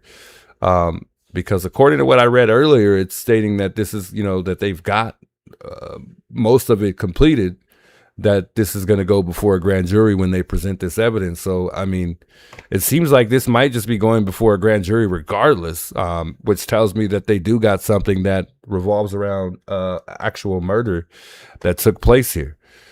If that is the case, then Tatum needs to hold on to his thoughts right now, and just continue investigating this thing for right now. I don't know where we stand in that sense, though, but it seemed like from what I read that it was going to just go before a grand jury still because of the autopsy results that just recently came in that they're not going to share until they get in that courtroom. So I don't know. I'm a little confused as to what's really happening here. Learn in order to be prolific and be able to do things for our audience that have them engage in our membership programs. They decided that I was one that did the membership program really well. Young Turks was there. Somebody representing Rashawn Ryan was there. Somebody representing Tucker Carlson was there. It was a whole bunch of people there. And so they wanted to know from me and Don Lemon what things that we've done to be successful in our membership program. They called me on the phone before I flew out there. They said, you and Don Lemon going to be on a panel. Now, I don't like Don Lemon, but I don't care. I'm a grown man. I don't care about being on a panel with somebody. As long as the homeboy ain't trying to touch me, then I ain't got a problem. This is what he did. Don Lemon is sitting in front of me at this conference. I'm here. Don Lemon is sitting in front of me with his assistant, or whoever this lady is. So real quick, I like Captain Obvious's comment. He says, how did the people leaving the beach that day not see the body left on the beach? Has me stumped. I agree. And, you know, it just makes it more suspicious to me because, you know, and I was, you know, to be honest, you know, I had, real quick, I had,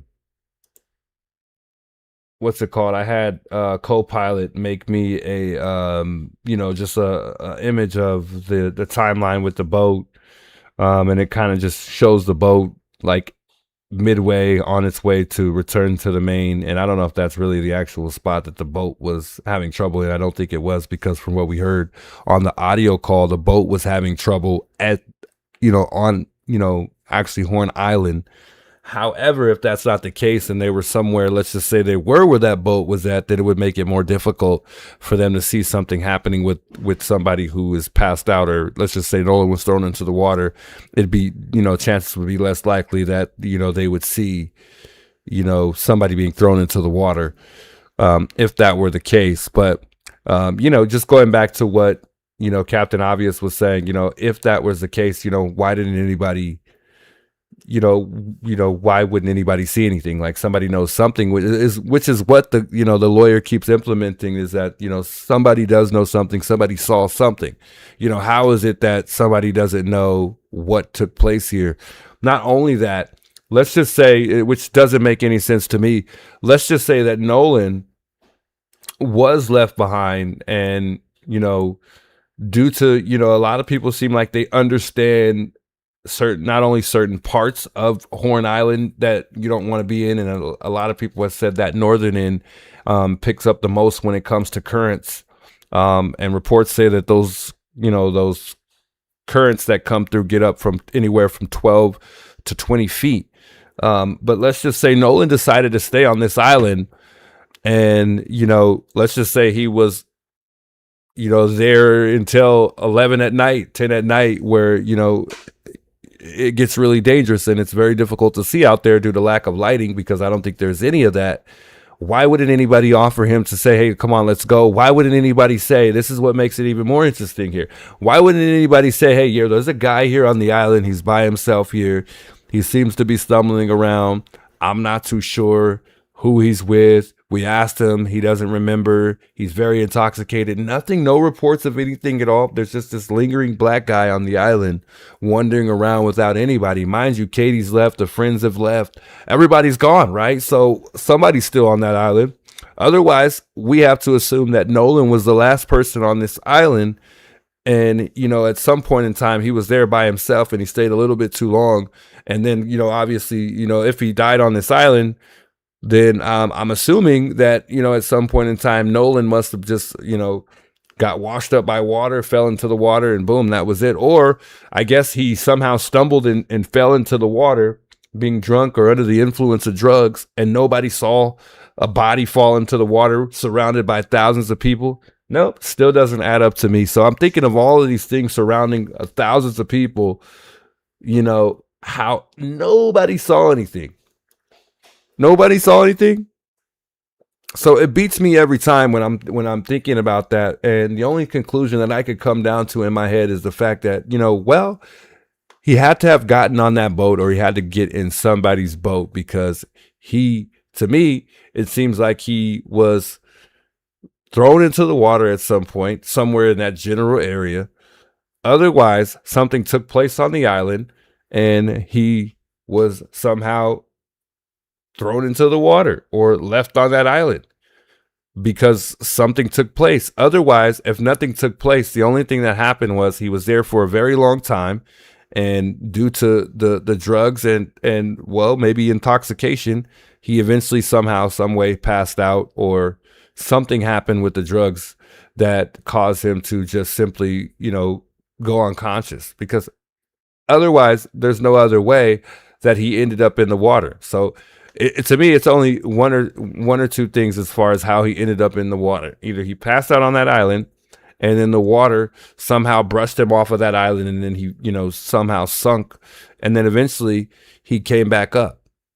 Otherwise, he was on the island, got into an altercation, and after whatever took place, they pushed him into the water, and eventually, he came back up, because obviously, due to, sources online, a body typically comes back up in 1 to 2 days. But I just don't really see it in my head that something took place on this island and no one saw it. If there's an altercation that took place on this island, someone's more likely to see that. I mean, they were able to see all the other altercations that took place, right? The friends are able to say, hey, well, yeah, my brother, Warren's able to say, well, hey, my brother got into a fight. Yeah, I walked over there, I intervened, did this and that and the third. There's no statements that say, oh, well, yeah, Nolan did get into a fight one important time. We have Tristan coming out who said, well, yeah, that's not Nolan in the background. That's me yelling, getting upset. So that debunks the fact that Nolan could have got into an altercation at some point, because originally we were misled and we thought that it was Nolan who got into a little situation. But at what point in time, why isn't there anybody on the island that said, well, yeah, we left around this time, we were the ones who left really late, this is around the time, due to experiences, because a lot of people have probably been there multiple times. some people say should be able to say, yeah, we stay pretty late. This is around the time that normally people start leaving. Why hasn't that been said at all? When do people leave this island? Around what time is it time to go when you go on Horde Island? Why haven't we heard anything about that? They left quite early. They didn't stay very long. They had a good time for 3-4 hours, and then all of a sudden, boom, they were back on the road again, or back on their dusty old trail, back to the main dock after experiencing some troubles. But obviously, through experiences, and it seems like most of the people have been on this island before, when to leave this island.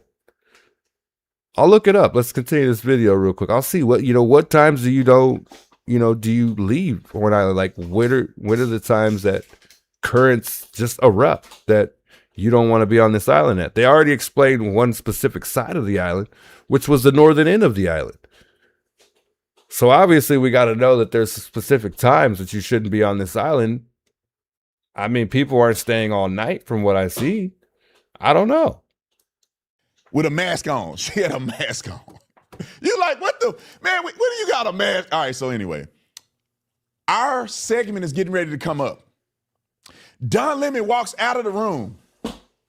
YouTube had to put a random person on the panel because this fool didn't want to sit on the panel with me, claiming he don't even know who I am. So we do the YouTube thing. Unfortunately, this girl on the panel, and she don't add any input because she's not even supposed to be on the panel anyway. She was a random YouTube worker that they had to put on the panel to replace this nut job. And then, because he's a wankster, he didn't know I was going to be in the second meeting, which was a private meeting, with only like 4 people in the meeting, with some of the YouTube executives. We go back in there. He comes in the room looking like a scarecrow. Because he see, when you face the people that you talk trash about and you see him in person, and you're a wankster, so you got butterflies in your stomach. That's what he had when he saw me. Now, I didn't say nothing disrespectful to him, even though I don't like him. But I just kept it kosher. Me and him didn't have a confrontation. But he said some things in there about his membership program, and I'm like, bro, that's a little, to me, you contradict yourself when you go, I'm not looking at the money, but you asking them questions about certain things that I think will enrich you in that area that I think is unnecessary, that I would never do. But I'll leave it at that. You know exactly what I'm talking about. And I'm not trying to disparage nobody. I'm just saying, bro, don't get out here trying to say I'm making money off of this and I'm doing it for money. When one of the things that you said shocked me about, why would you say that, dude? That's kind of like grimy a little bit, in my opinion. It's not illegal. I don't think it's wrong. It's just not genuine, in my opinion. Let him finish. And to keep my peace. And so, but sometimes things just fall right into your lap. And I don't even have to do it. The Lord works in mysterious ways. So whatever that nonsense that, what's his name? What do they call him? His nickname, Race Batum Tatum? Whatever he's talking about, I don't give a fuck what you think about me, because I don't think anything about you. Sure, that's why you're talking about me on your show right now. So keep talking about me on your show. Come on, keep it up. All right, I don't even know who you are.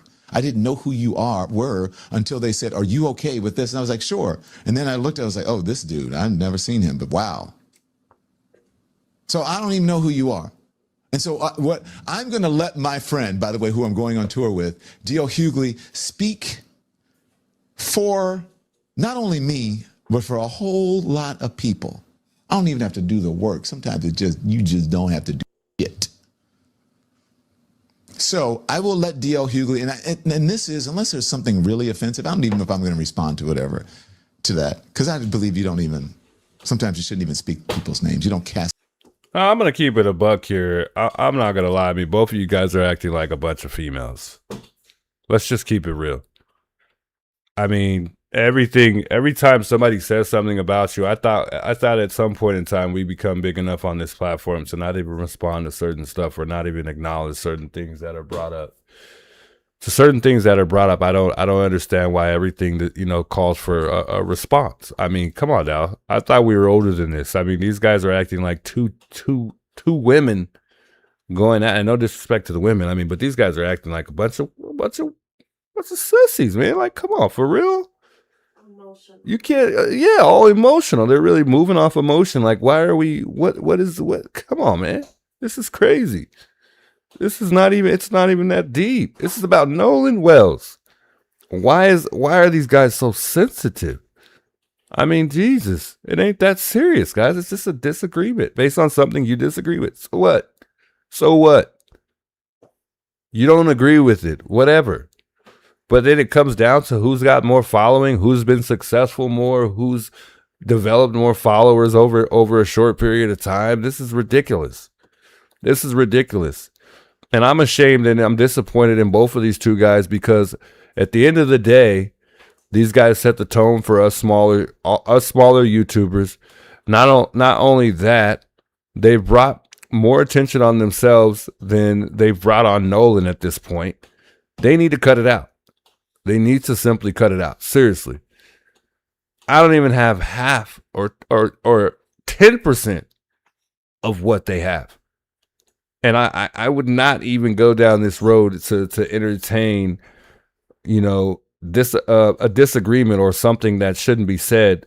I mean, who's going to be the bigger person here? And I honestly didn't even know that Lemon was like this, man. I thought he was, I just didn't see this. But I mean, you know, this is how it is. I mean, you wake up other sides of people that you don't want to wake up. Don't get it twisted, you know. And the same thing applies to me. Don't get it twisted. I mean, I'm a nice guy, a respectful guy, you know, but don't push the wrong button. But at the end of the day, you know, we're here to do a job. And why are we bringing this type of stuff into the you know, the work that we're doing? Why can't these guys just get on the phone and have a conversation and go back and forth and keep it at that? Why do we need to know what you and Lemon have going on and how you and Lemon feel about each other when it comes to a case that we're supposed to be presenting to the world? We're talking about Nolan Wells and you guys are sitting here talking about how y'all don't like each other because of a disagreement on the case, because you don't like something that he said about the mom or something like that. I don't know if I agree with what they're doing right now. I mean, I don't know. It's not that I don't know. I don't agree with it at all. Your pearls before swine. But I'll let DL do the work in regards to race Batum Tatum. Hello, friend DL. All right. So what we did was, y'all already seen this clip of D.L. Hughley talking trash about me, so we kind of accelerated it because we really want to hear Don Lemon's response. But while he's quoting the scripture, how about you write down this, Don Lemon, Romans 1:27. How about you write that scripture down and regurgitate that on your platform next? Since you think you know scripture and you talking about God putting stuff in your lap. He didn't put that man in your lap, did he? Okay, that's what I thought. All right, let's go in. See, that's just disrespectful. That's just taking it way too far, but let's continue. Listen to the rest of this and hear his commentary on this. Roll it. Oh, Hughley. This is Brandon Tatum. Y'all just see what I want to know is, who the f taught you to hate us? Thank you, DL. That was on DL's show, Uncertain. Go check it out. It's on YouTube. DL Hughley, Uncertain. And also, I don't think y'all want to do this. They talking about me. Look at D.L. Hughley's. He got, how much, what is that? I have 13 times. Nick, is that the right math? I got 13 times the following that D.L. Hughley has. And D.L. Hughley been doing this before I was alive. Let's continue. Roll it. I'll give you our tour dates coming up after this because we want to educate people about what's going on, and for people like Brandon Tatum. Let me just tell you this because DL reminded me of something. I'm not going to be chastised by a child. I'm not afraid of a child. I don't care what you say about me. Yeah, you were 5 years old when I started doing this. I've been doing this for a long time. You know my name. I don't even know your name. I had never heard of you, and I don't really care. But so I'm going back and looking at that you said, man, you can't even see yourself. It's embarrassing. He been doing this since I was 5. D.L. Hughley been doing this since when I wasn't even alive yet. But yet I have 13, almost 13 times amount of followers on YouTube, people that support me and follow my channel. I've amassed that much subscriptions on just YouTube. And y'all been around for your whole life and I only been here for what, 6 years? Just makes you wonder, you know, I mean. 7 years. And then This fool said he was doing this since he was 5. I got almost 3 times as many people follow me on my social media platform than he does. I'm not saying it's all about following, but you can't act like I'm illegitimate. You can't act like I'm not putting in the work. You can't act like I'm not a journalist when I have that much following.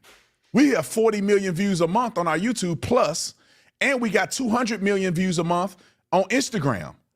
That's not through osmosis, my man. That's because I put in the work, and that's because I got a great reputation. That's because I'm doing the right thing. Y'all, you had the backing of CNN, a multi-billion-dollar organization, and you still can't amass real people that want to listen to what you got to say. They fired you. And you've been working for the white man, I don't know how long. I work for a black man. You work for a white man. So really the intent on playing this, because I see somebody commented about it in chat, the intent of this is because of what, you know, the reason why a lot of this is spiraled out into a black, you know, just a race thing in general. And they're just not helping the situation at all when it comes down to this. And I think it just goes to show what people are really focused on when it comes to cases. Like, people are really taking their time out to set what's really at stake here to the side to address nothing. All for probably these guys to come back in a couple weeks and say, apologize to not only their viewers but each other. And they're making us look terrible, by the way. I mean, if it's a black and white thing, they are making black people look pretty dumb as of right now, to be quite frank, if it comes down to that. But on another note, real quick here, I wanted to play something, and I hope this is the video because somebody was telling me about this. Although I heard about this, I just didn't have it ready, so I figured we'll share this real quick before I hop off here. I want to take some calls, so I may hop back on here. The girl and I got to go for a run, so we got to, before it gets too late here, we're gonna go do a little workout. But I want to play this video real quick here from Daphne. And I don't want to spend too much more time watching this crazy stuff. If you guys want to go check this out anyways, you guys can check it out on Tatum's channel, and I'm sure Don Lemons, because they've been replying to each other. They've actually responded to each other multiple times throughout today, which is interesting. I was trying to reach out to Ollie, one of my mods here, just to see if this was a video. But Daphne had mentioned something. I'll mention this as well. There was somebody that was arrested, and it is revolving around the Nolan Wells case. So I think this is a video because I think she shows the specific person that was arrested. So let me see if this is a video here. Let's chime in real quick here. Case update. Shouts to Daphne Case Files. Go check her out, by the way. Daphne Case Files is the name. I think this might be the guy. Don't quote me if I'm wrong. I think this might be him. Let me know, Ollie, if this is not him. And disturbing text regarding Nolan's friend Warren. Much his love, mother Grace. was sent these texts about what this guy is going to do to Warren and basically the family. They're pretty disturbing, so get ready. Also, there's something strange within this video of the dispatch video. People on the internet are pointing out this, like, it looks like an arm or leg or something in the video. I want to show it to you. We're going to play it at slow speed, and you tell me what you think it could be. Remember, there was only supposed to be like 6 or 7 people on that boat when it was returning back to the mainlands. That was the one that Nolan was supposed to return on, but instead he stayed behind. I'm going to show you a map. It's going to be explaining exactly Nolan's last whereabouts on the island, good to see you, by the way. according to his friends. So get ready. Welcome to Daphne's Case Files. I am your host, Daphne. Make sure you hit that little bell. You will always be updated when Connie, I post by the new way, content. just real quick, I wanted to thank Connie. Shouts to Connie there. Thank you so much for the 5 gifted memberships. Once again, God bless you for the 5 gifted, man. God bless you. You're a real one. I appreciate you for the time that you share with me, spending time here on this channel, amongst all others as well. And time is the most important thing to me when it comes to this channel. I appreciate those who actually tune in and just give me the opportunity to you know, perfect my craft when it comes to crime, and the ones who also reach out and just try to help me and share little details with me to share with the rest of the folks here. Much love, guys. I appreciate it all. And if you have anything you guys want me to take interest in to share as well, just let me know. I don't mind taking a look into it.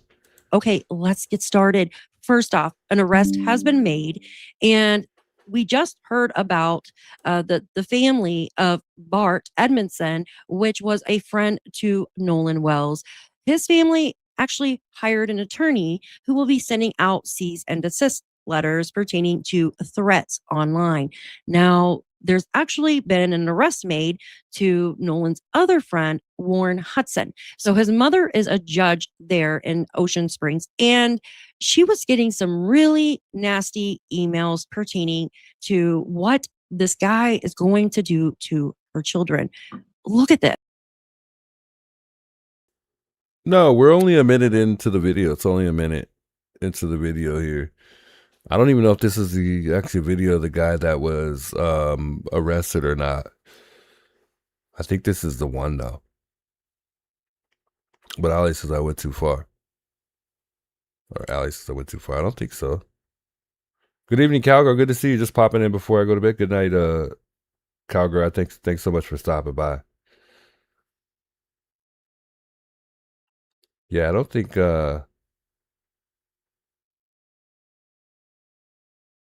what's that mean? Jews, maybe kids, not women.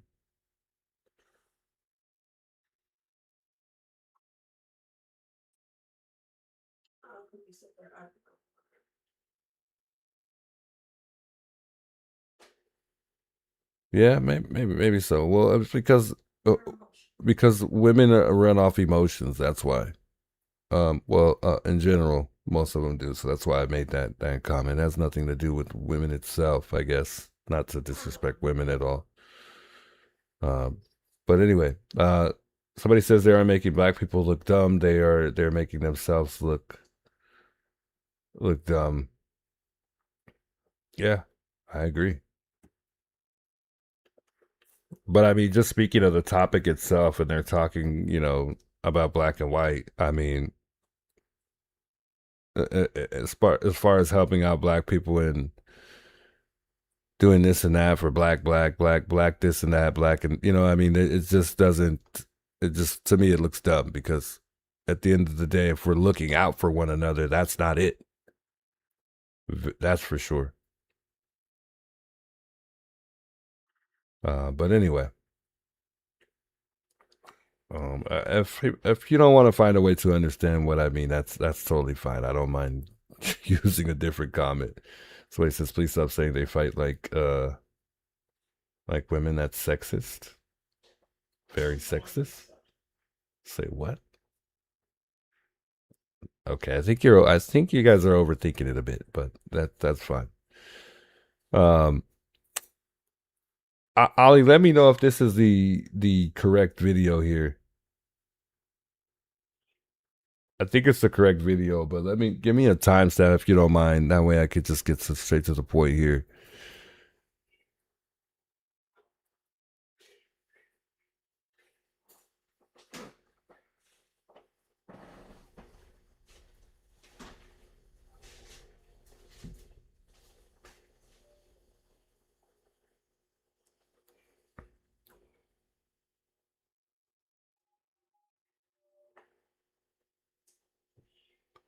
Yeah, the whole point of me mentioning that was because men shouldn't be, you know, men definitely don't need to be emotional the way these guys are acting toward one another, especially when it comes to men.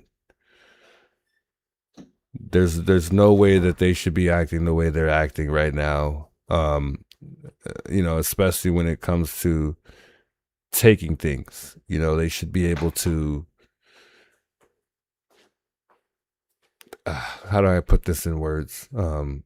It's just I don't know, when it comes to certain things as a man, you know, you just don't bicker back and forth. Nah, I mean, not only not bicker back and forth, but the way they're taking stuff, the way they're taking it to heart, over a disagreement, it's just not, to me, the way men should be handling things. But that's just how it goes on this platform. They feel like they need to argue a point that has nothing to do with Nolan Wells, but that's all right.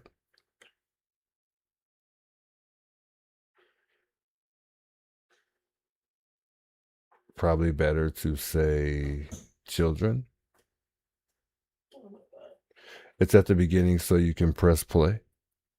Well, this is the beginning. This is I'm about a minute. This is at 1 minute and 57.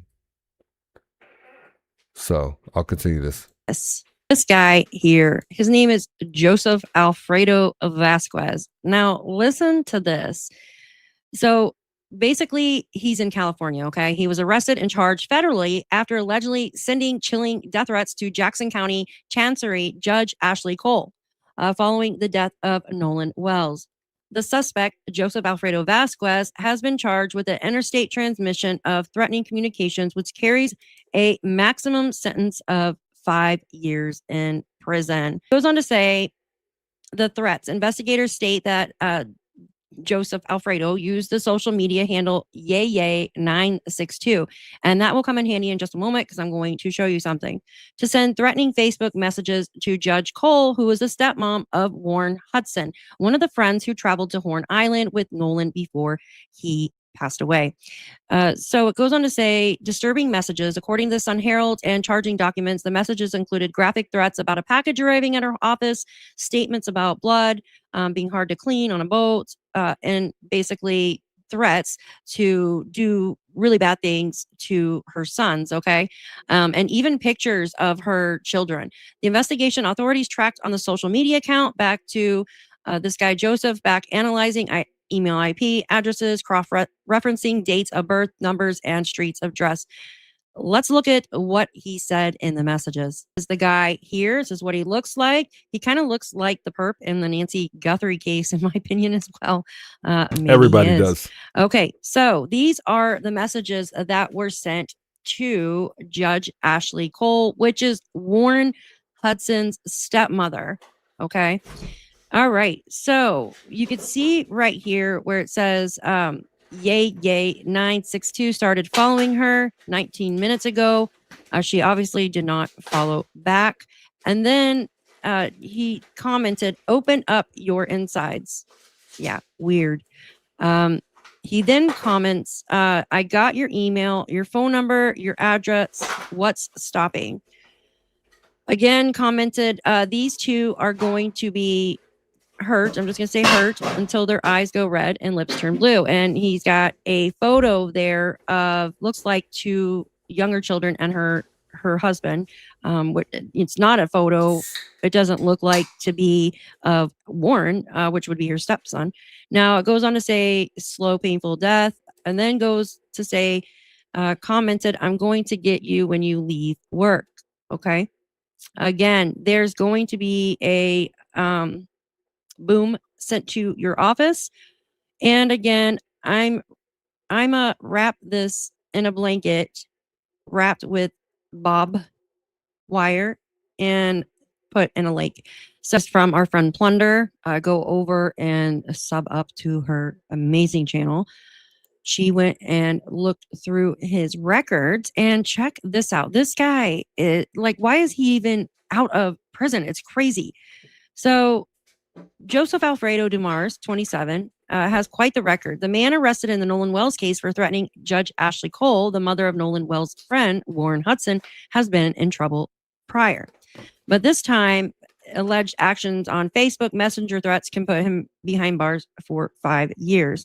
Pacer lists these 2 2026 cases against him, which it goes on to say, here's one right here, which was yesterday. And then these are the ones for the judge. Okay. And then in, here's another one, Southern District of Mississippi. Here's the case number right here.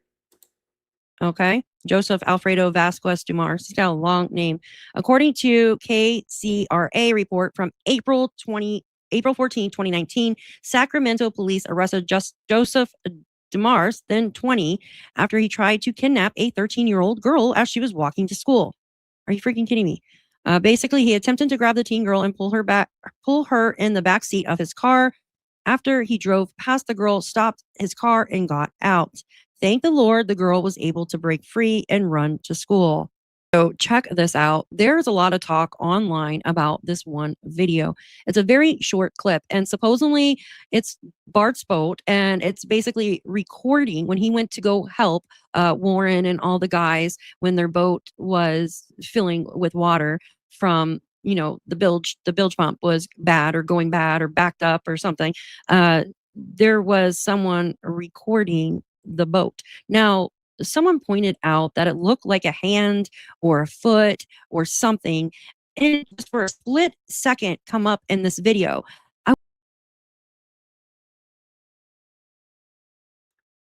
Wait a minute. Hold on, man. We might have to come back and cover this one.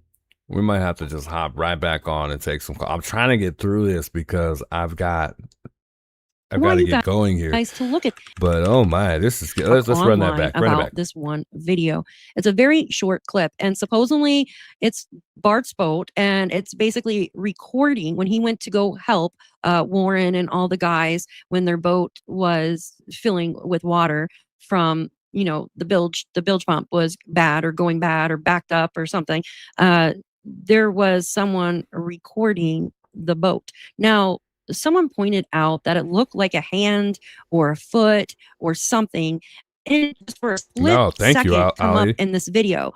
I want you guys to look at this. It does look like something is like popping up for a split second, and then it's gone. It's very weird. Look at this. This is just a still shot from it, but you can kind of see it right here. It doesn't look like, people are saying it's a hand or a foot, but it does look like something's here. I think somebody might be on the ground trying to get water out or something. I don't know for sure. Maybe you guys in the chat can tell me exactly what it is, but let's look at the video on slow motion. Here is the video here. Oh. Hey, so you don't see anything here as of yet. Marie, how you doing? Good seeing you, by the way. Shouts made in the UK. There you go. Plug it in here. Do you see it? Right here. What is that? What is that? Now I'm just going to... Hold on. Let's pause it here. Hold on. What is that? What is that? Let's go ahead and see if we can zoom in a bit so we can get a better look at whatever this is. What is that? Oh. What is that? Maybe like something to, what is that? Doesn't look like a body part or anything. Let's not get too crazy here. And assuming that it's, something in that type of, of that nature. No, it's not that. What is that? What do y'all think? What is that, chat? Maybe once I go for a run, because me and my girlfriend are getting ready to go exercise. Maybe if I do that, maybe I'll just pause the stream for about 30 minutes or so. And then when I get back, we'll take some calls here. Maybe I won't end stream. I don't know. I'm still trying to decide that part. But anyway, let's continue here. Kind of rewind the video a little bit. So you don't see it here. Okay. Interesting. Good catch. Whoa. You see it there? What is that? Okay. Again, look, I stopped right on it here. Okay. I rewind it here. Now watch. What is that? Just for a split second, it comes up. It looks like a handle of some sort, something, yeah, coming up and down. And the crazy thing and is, maybe it's something to do with the bilge pump. No, maybe, and they're all standing around it, not necessarily on it.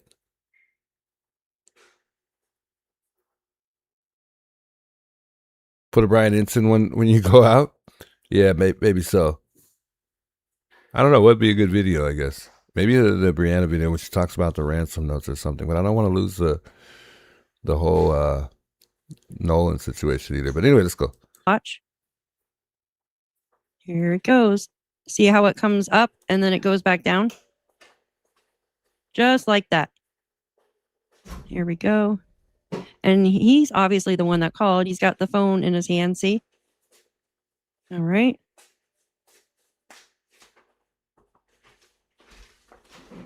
I don't know anything about boats, so I can't say. Girl Like what she's the heck really that would trying be. not to get on camera, it seems. That's why she's bent over. I don't know, but here it goes again. Right there. It looks like a handle to me. People are saying it's a hand or it's a foot or it's Nolan. No, it doesn't look like a body part to me whatsoever, and it's orange. You know what I mean? It's definitely an orange color. It looks like it could be like a handle or something. You guys tell me, what do you think that is? Do you think it's like something to help clean out the boat? I don't know. I honestly have no idea what that could be. And there it is again. Okay, there's another video that we're going to talk about. So last night I uploaded a short, and I've been following the timeline of events, for instance, from locals who said they witnessed Nolan at this time. The one that had said that Nolan came up to her and asked for a ride back to mainland. And basically she said, I'm sorry, you know, we don't have any more room on board. So he didn't end up riding with them. He ended up telling them that he had other friends on the island he could ride back with. Now, this timeline that I made, it's, you know, I'm kind of guessing here and there on a few things because we don't know what time Tristan was in the water with his girlfriend, but we can kind of think, well, the fight was at 4 o'clock. And then Tristan said that he was walking on the beach when he witnessed Katie and Nolan walking as well. 3:30 to 4 o'clock window. You got 30 minutes in between that. So when Tristan said he was in the water with his girlfriend prior to the fight, that had been around 3:40ish or something like that. Okay, let's look at that video. So unfortunately, this is a short, very, very short clip of this video. And it's indeed Nolan in the water. It looks just like him in the water. He has sunglasses on. Okay. So I made this short last night and I put some text in here. And it first starts off at footage at or around 3:40 p.m. Nolan in the water with 2 others. Who are these guys that Nolan is in the water with? Because the last time we heard he was with Katie. Okay. So if you remember correctly, Warren said that Nolan was in the water cradling Katie at 3 p.m. Just so we're on the same exact page, I'm going to have Warren tell you himself. Last time I saw Nolan was 3 o'clock. And Nolan was cradling a girl in his arms, Katie. Like, you know, Katie.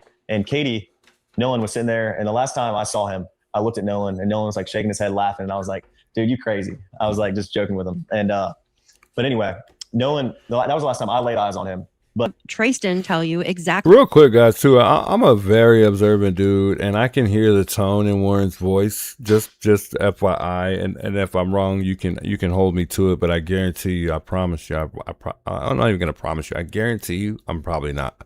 I know I'm not wrong.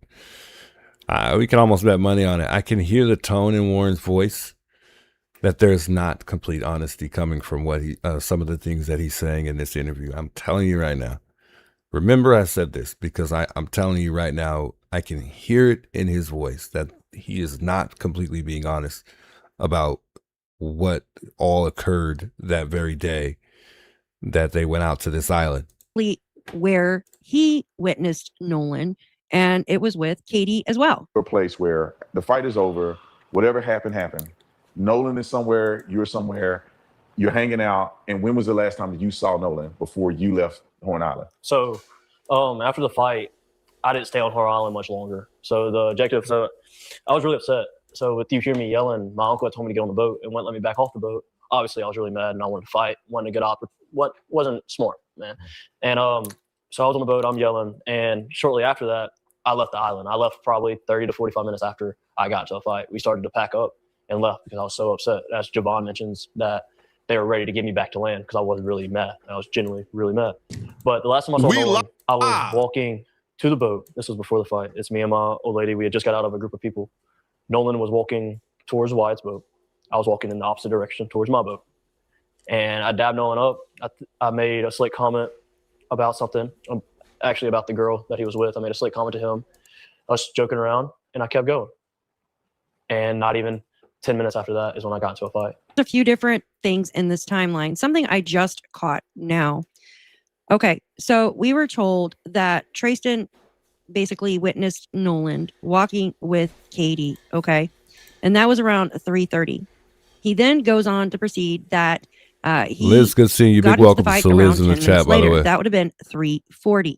Then Trayson continues to say, I left about 30 to 45 minutes after the fight. That would have been about 4:45. Degenerate, good seeing you, by That the would way. have been after the boat that Nolan was supposed to go on to mainland already left, okay? It would have already been after that boat left, the one that had the bilge pump issue. Okay, and I'm going to show you in just a moment. Now I'm going to add to the timeline when Trayson was in the water, supposedly with his girlfriend. So this had to have been right after he witnessed Nolan. Okay, so if the fight was at 3:40, he saw Nolan at 3:30. He had to have went straight in the water with his girlfriend, if you think about it, okay? So listen to what he has to say. Nobody would have ever seen, nobody, I'll take that back, nobody would have ever left somebody on Horn Island. That's a place that everybody loves to go and hang out. That's their peace. Nobody wants to see anybody out there, especially in the boating community. And I can speak on that, like, genuinely. I grew up in it. That's absurd. It's absurd. So can you help me understand the fight a little better? Because I interviewed Warren, who's your friend, and he had made mention that his brother was involved in the fight. So can you explain who actually started fighting, and were you fighting his brother, or were you fighting somebody else? Like, how did that happen? Yeah, and I can see now, especially it's all been blown out of proportion. But so originally, I'll go back a couple steps. Original, me and my girlfriend, I wouldn't even call it an argument. She was upset that I lost the lid to her koozie. I dropped it in the water. Generally speaking, that's how it started. And I dropped her new koozie in the water. And so she started to let me hear it and basically told me I was paying for it. And she was really upset with me and mad about it. And I needed to kind of sober up a little bit. And so we're walking back. And during that time, this guy that I'm not friends with, I know of him. I don't know him. I didn't even recognize him when I got in an original fight. He butted himself into my conversation and basically was telling me how I needed to handle or address the situation with my girlfriend. Fix a few things with this video. Now, we were told that. So just real quick, they didn't. I don't remember Warren sharing any of that information, especially what Tristan had going on at his, at whatever time. I mean, and obviously they're drunk; they can't remember everything, and I just don't. I mean, their stories aren't quite the same, although they didn't both mention the same things that occurred at that time, I guess, exactly. So I wouldn't say it necessarily contradicts Warren's story, but that was a little interesting. So I don't remember paying much mind to that specific statement that he made just now in regards to the fight that took place. Warren actually witnessed Nolan in the water cradling Katie at 3. Okay. Now, from my understanding, I do not have a time stamp when the buddy, okay, Warren said his buddy was yelling at Nolan to get on the boat. I do not have a time stamp for that, but I do have a time stamp when the boat called dispatch, which was 4:31. Okay. So listen to this. This actually shows footage of Nolan in the water, right? Now watch. This should have been right after Warren saw Nolan holding Katie, okay? But Katie's nowhere in the water here. And did you see someone actually had a camera there in their hand? Okay. I don't know if Katie's over here, but Nolan's not in this photo. Okay, so if you look straight back behind the guy in these dark blue shorts, you see Nolan's head right here. And he's got sunglasses on. He's looking straight at the boat. From my understanding, this footage was taken around the time when they were trying to get Nolan on the boat to leave, okay? So if you zoom in here, but I do not see a blonde girl actually there with Nolan. Do you guys? Who are the two people standing there with Nolan? Interesting, isn't it? And we're going to pan out. There's a bunch of people over in here. Maybe Katie's in this area. There is Warren, it looks like. So that has to correlate with the time at 3 p.m. when Warren said he witnessed Nolan cradling Katie, but I don't see no Katie. All right. There is Nolan. We were told this was Nolan in the water, and he has the glasses on. This footage is from Brandon Tatum's from his video, and he confirmed with his friend saying that this is Nolan standing here with water up to his shoulders looking. So this had to have been when they were trying to get Nolan on the boat, or around the time that Warren said, "Hey man." From what I can see, what I can see, there isn't any timestamp. I didn't see a timestamp at all. She's showing the times at the top, but there's like no actual timestamp. Or maybe Katie's in this area. There is Warren, it looks like. So that has to correlate with the time at 3 p.m. when Warren said he witnessed Nolan cradling Katie, but I don't see no Katie. All right. There is Nolan. We were told this was Nolan in the water, and he has. I don't know, and I hate to stop it here, but I don't know why, to me, that person in the water looks way too black to be Nolan. He just looks too dark. I mean, he has the same hair and everything, maybe because of the lighting, it makes him look darker. But when you see him in pictures and stuff like that, I mean, it seems like he's much lighter than that. I mean, the complexion just doesn't look like the same complexion that Nolan has. I mean, he just looks too dark. So I don't even know if I can really agree and say that that's Nolan in the water. I mean, I don't know. I mean, I'm not going to lie. There's some certain lightings in pictures for myself when I take pictures that it makes me look a whole lot darker in. So maybe it's just the lighting of the photo, which really does actually look identical to Nolan in the water, but just a darker version of Nolan. Same head, same hair, exactly same like length looking. So I mean, I guess, maybe that is him actually in the water. But I'm not gonna lie, I mean, he looks a whole lot darker than, what he appears on these photos for sure. The glasses on. This footage is from Brandon Tatum's from his video, and he confirmed with his friend saying that this is Nolan standing here with water up to his shoulders looking. So this had to have been when they were trying to get Nolan on the boat, or around the time that Warren said, "Hey man, you're crazy," because he was cradling Katie. But I don't see no Katie there. I thought maybe I did see someone's head, but that's actually a towel that's sticking out of this guy's arm right here. I've still yet to see anybody or any photos really with him and Katie really, or any proof that him and Katie were hanging out at any point in time on this island at all. For all we know, yeah, Katie could be alongside him, I guess. But I mean, there should be some type of proof that him and Katie were together at some point, I think. I mean, it's 2026, guys. We take pictures like crazy nowadays. I mean, there are moments and times where we don't pull out our phones and take photos and whatnot. But I mean, somebody out there was taking pictures like crazy. And I mean, look, we were able to dig up this. So, I mean, there's got to be more footage somewhere through somebody that, maybe was near them. I mean, there's thousands of people out there. It's not hundreds of people. It's thousands. I mean, I think it's easily thousands of people out there. I mean, there's hundreds of boats out there. It's not 50, 60 boats out there. It's literally hundreds of boats out there. And I mean, all of these people, you times that by 3, because all of these people, I don't think anybody that went out to that island, majority went out to this island by themselves. But anyway, guys, I'm gonna stop it there. Let me know in the chat. I guess we'll take a quick vote here. Let me know if you guys want me to stick around. I'll play a video till I come back. It's not gonna be a long of a run.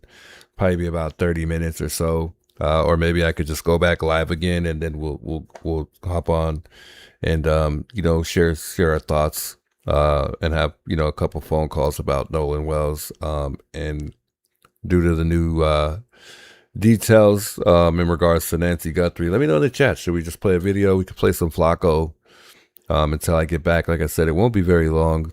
It's a short run. We're just barely getting into the things when it comes to exercising. So we're starting off slowly. We're not going on miles long run. It's going to be fairly short, so it's not going to be too long before I return. But it is going to be roughly like 30 minutes. So let me know in the chat. I mean, let me know. I usually don't do this, but it's Friday. I could easily just end stream now and then come back live and we continue where we left off. I could play my song, but also we could play this. We won't finish this video because this video has only got about 10 minutes left, and I don't want you guys just sitting here just having to stare at nothing. So I could play some Flacco. I think he brings up a lot of good things that we talked about tonight, on top of some other things as well. And he's great.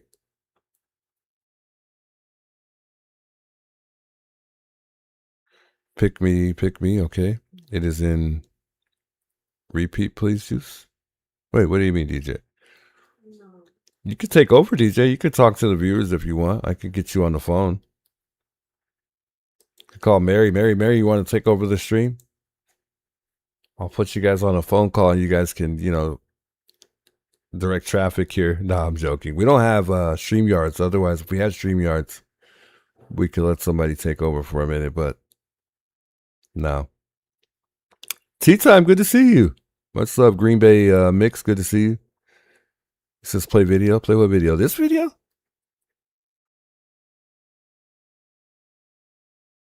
My puppies love your song. We will listen while you're gone. Yeah, we can play the song, but the song's gonna end at some point. Just put the song on replay. Dang, y'all gonna get tired of hearing this song. We don't want to wear the song out.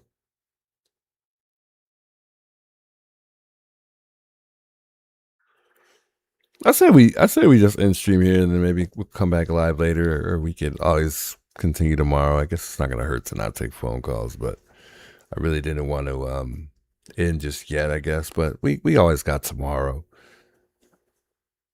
DJ says just play your song till you get back. Just throw it on repeat and just play it till we get back, huh? I guess we could. But DJ's the only one that wants to do that, so I don't know if that's a good idea. Put heart radio so we can get copyrighted like crazy? I wish. Now, I could play other songs, but that would just be like beats that YouTube offers that aren't copyrighted.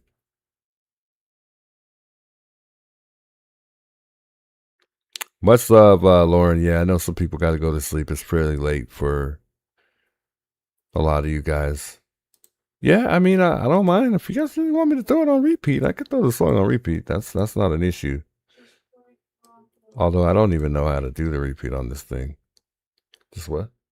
Play the Flacco.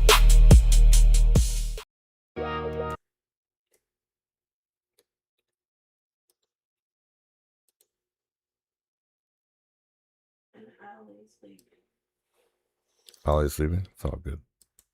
I don't know if the song will just continue to like repeat though. Well, I guess I could. Can you play yours first before you do? I'll tell you what, guys. We'll just get off, and then if I'll find the time to just hop back on, we'll continue. If not, we'll just continue tomorrow. That way, I don't have you guys just sitting here staring at my freaking wall. Unfortunately, it's not like we have a whole ton of people tuning in, waiting to hop on and take some calls here. It's not too crazy. It's been a pretty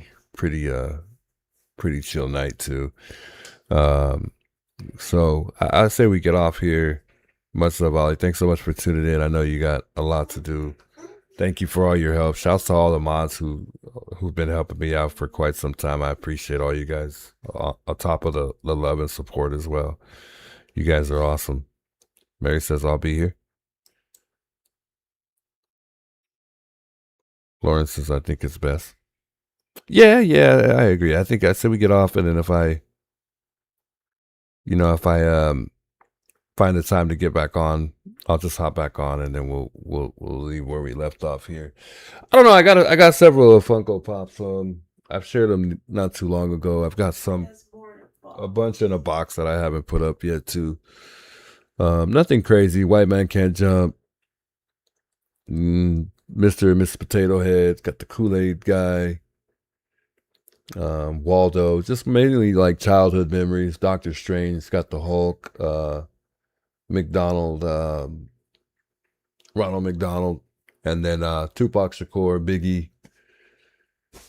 The only two people that I have up there that revolves around crime is Tupac and Biggie because they were killed, and we don't know we don't know who the killers are exactly, except for I think Tupac's. We're still trying to find out Biggie's, so we're still investigating that one. No, I'm just joking. Much love, you guys. I appreciate everybody chiming in. No, nobody's being rude. Everybody's good. Much love to you guys all. If I don't see you guys back later on tonight here, I'll chime back in, and we'll talk tomorrow. I don't know if we'll leave where we left off. I did want to finish this video, but gotta get going. Much love to you guys all. God bless you guys all. Much love. I will catch y'all on the next one. Maybe I'll see y'all in a few minutes. Who knows? Much love, man. Big salute to all you guys. I'll see y'all later next time. It's your boy, the Juice. I'll see y'all next time, folks. Have a good night.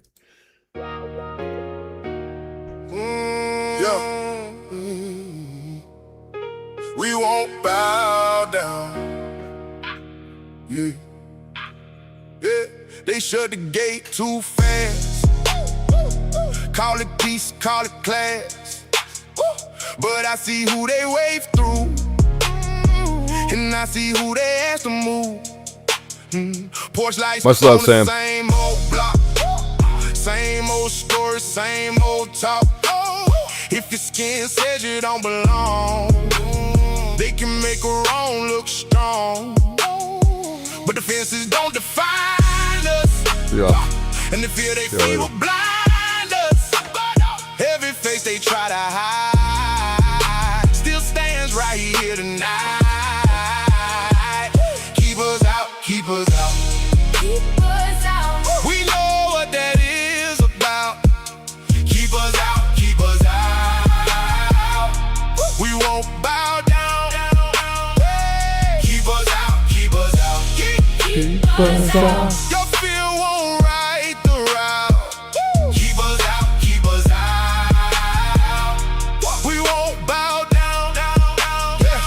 Names get tossed like stones from a driveway built on loans. They pointed brown hands first, then pretend they don't rehearse. But the steps on every street carry more than whitewashed dreams.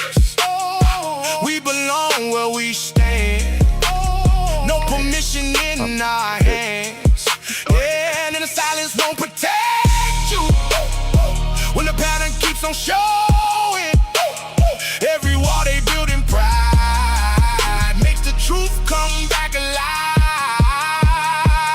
Keep us out, keep us out, keep us out. We know what that is about.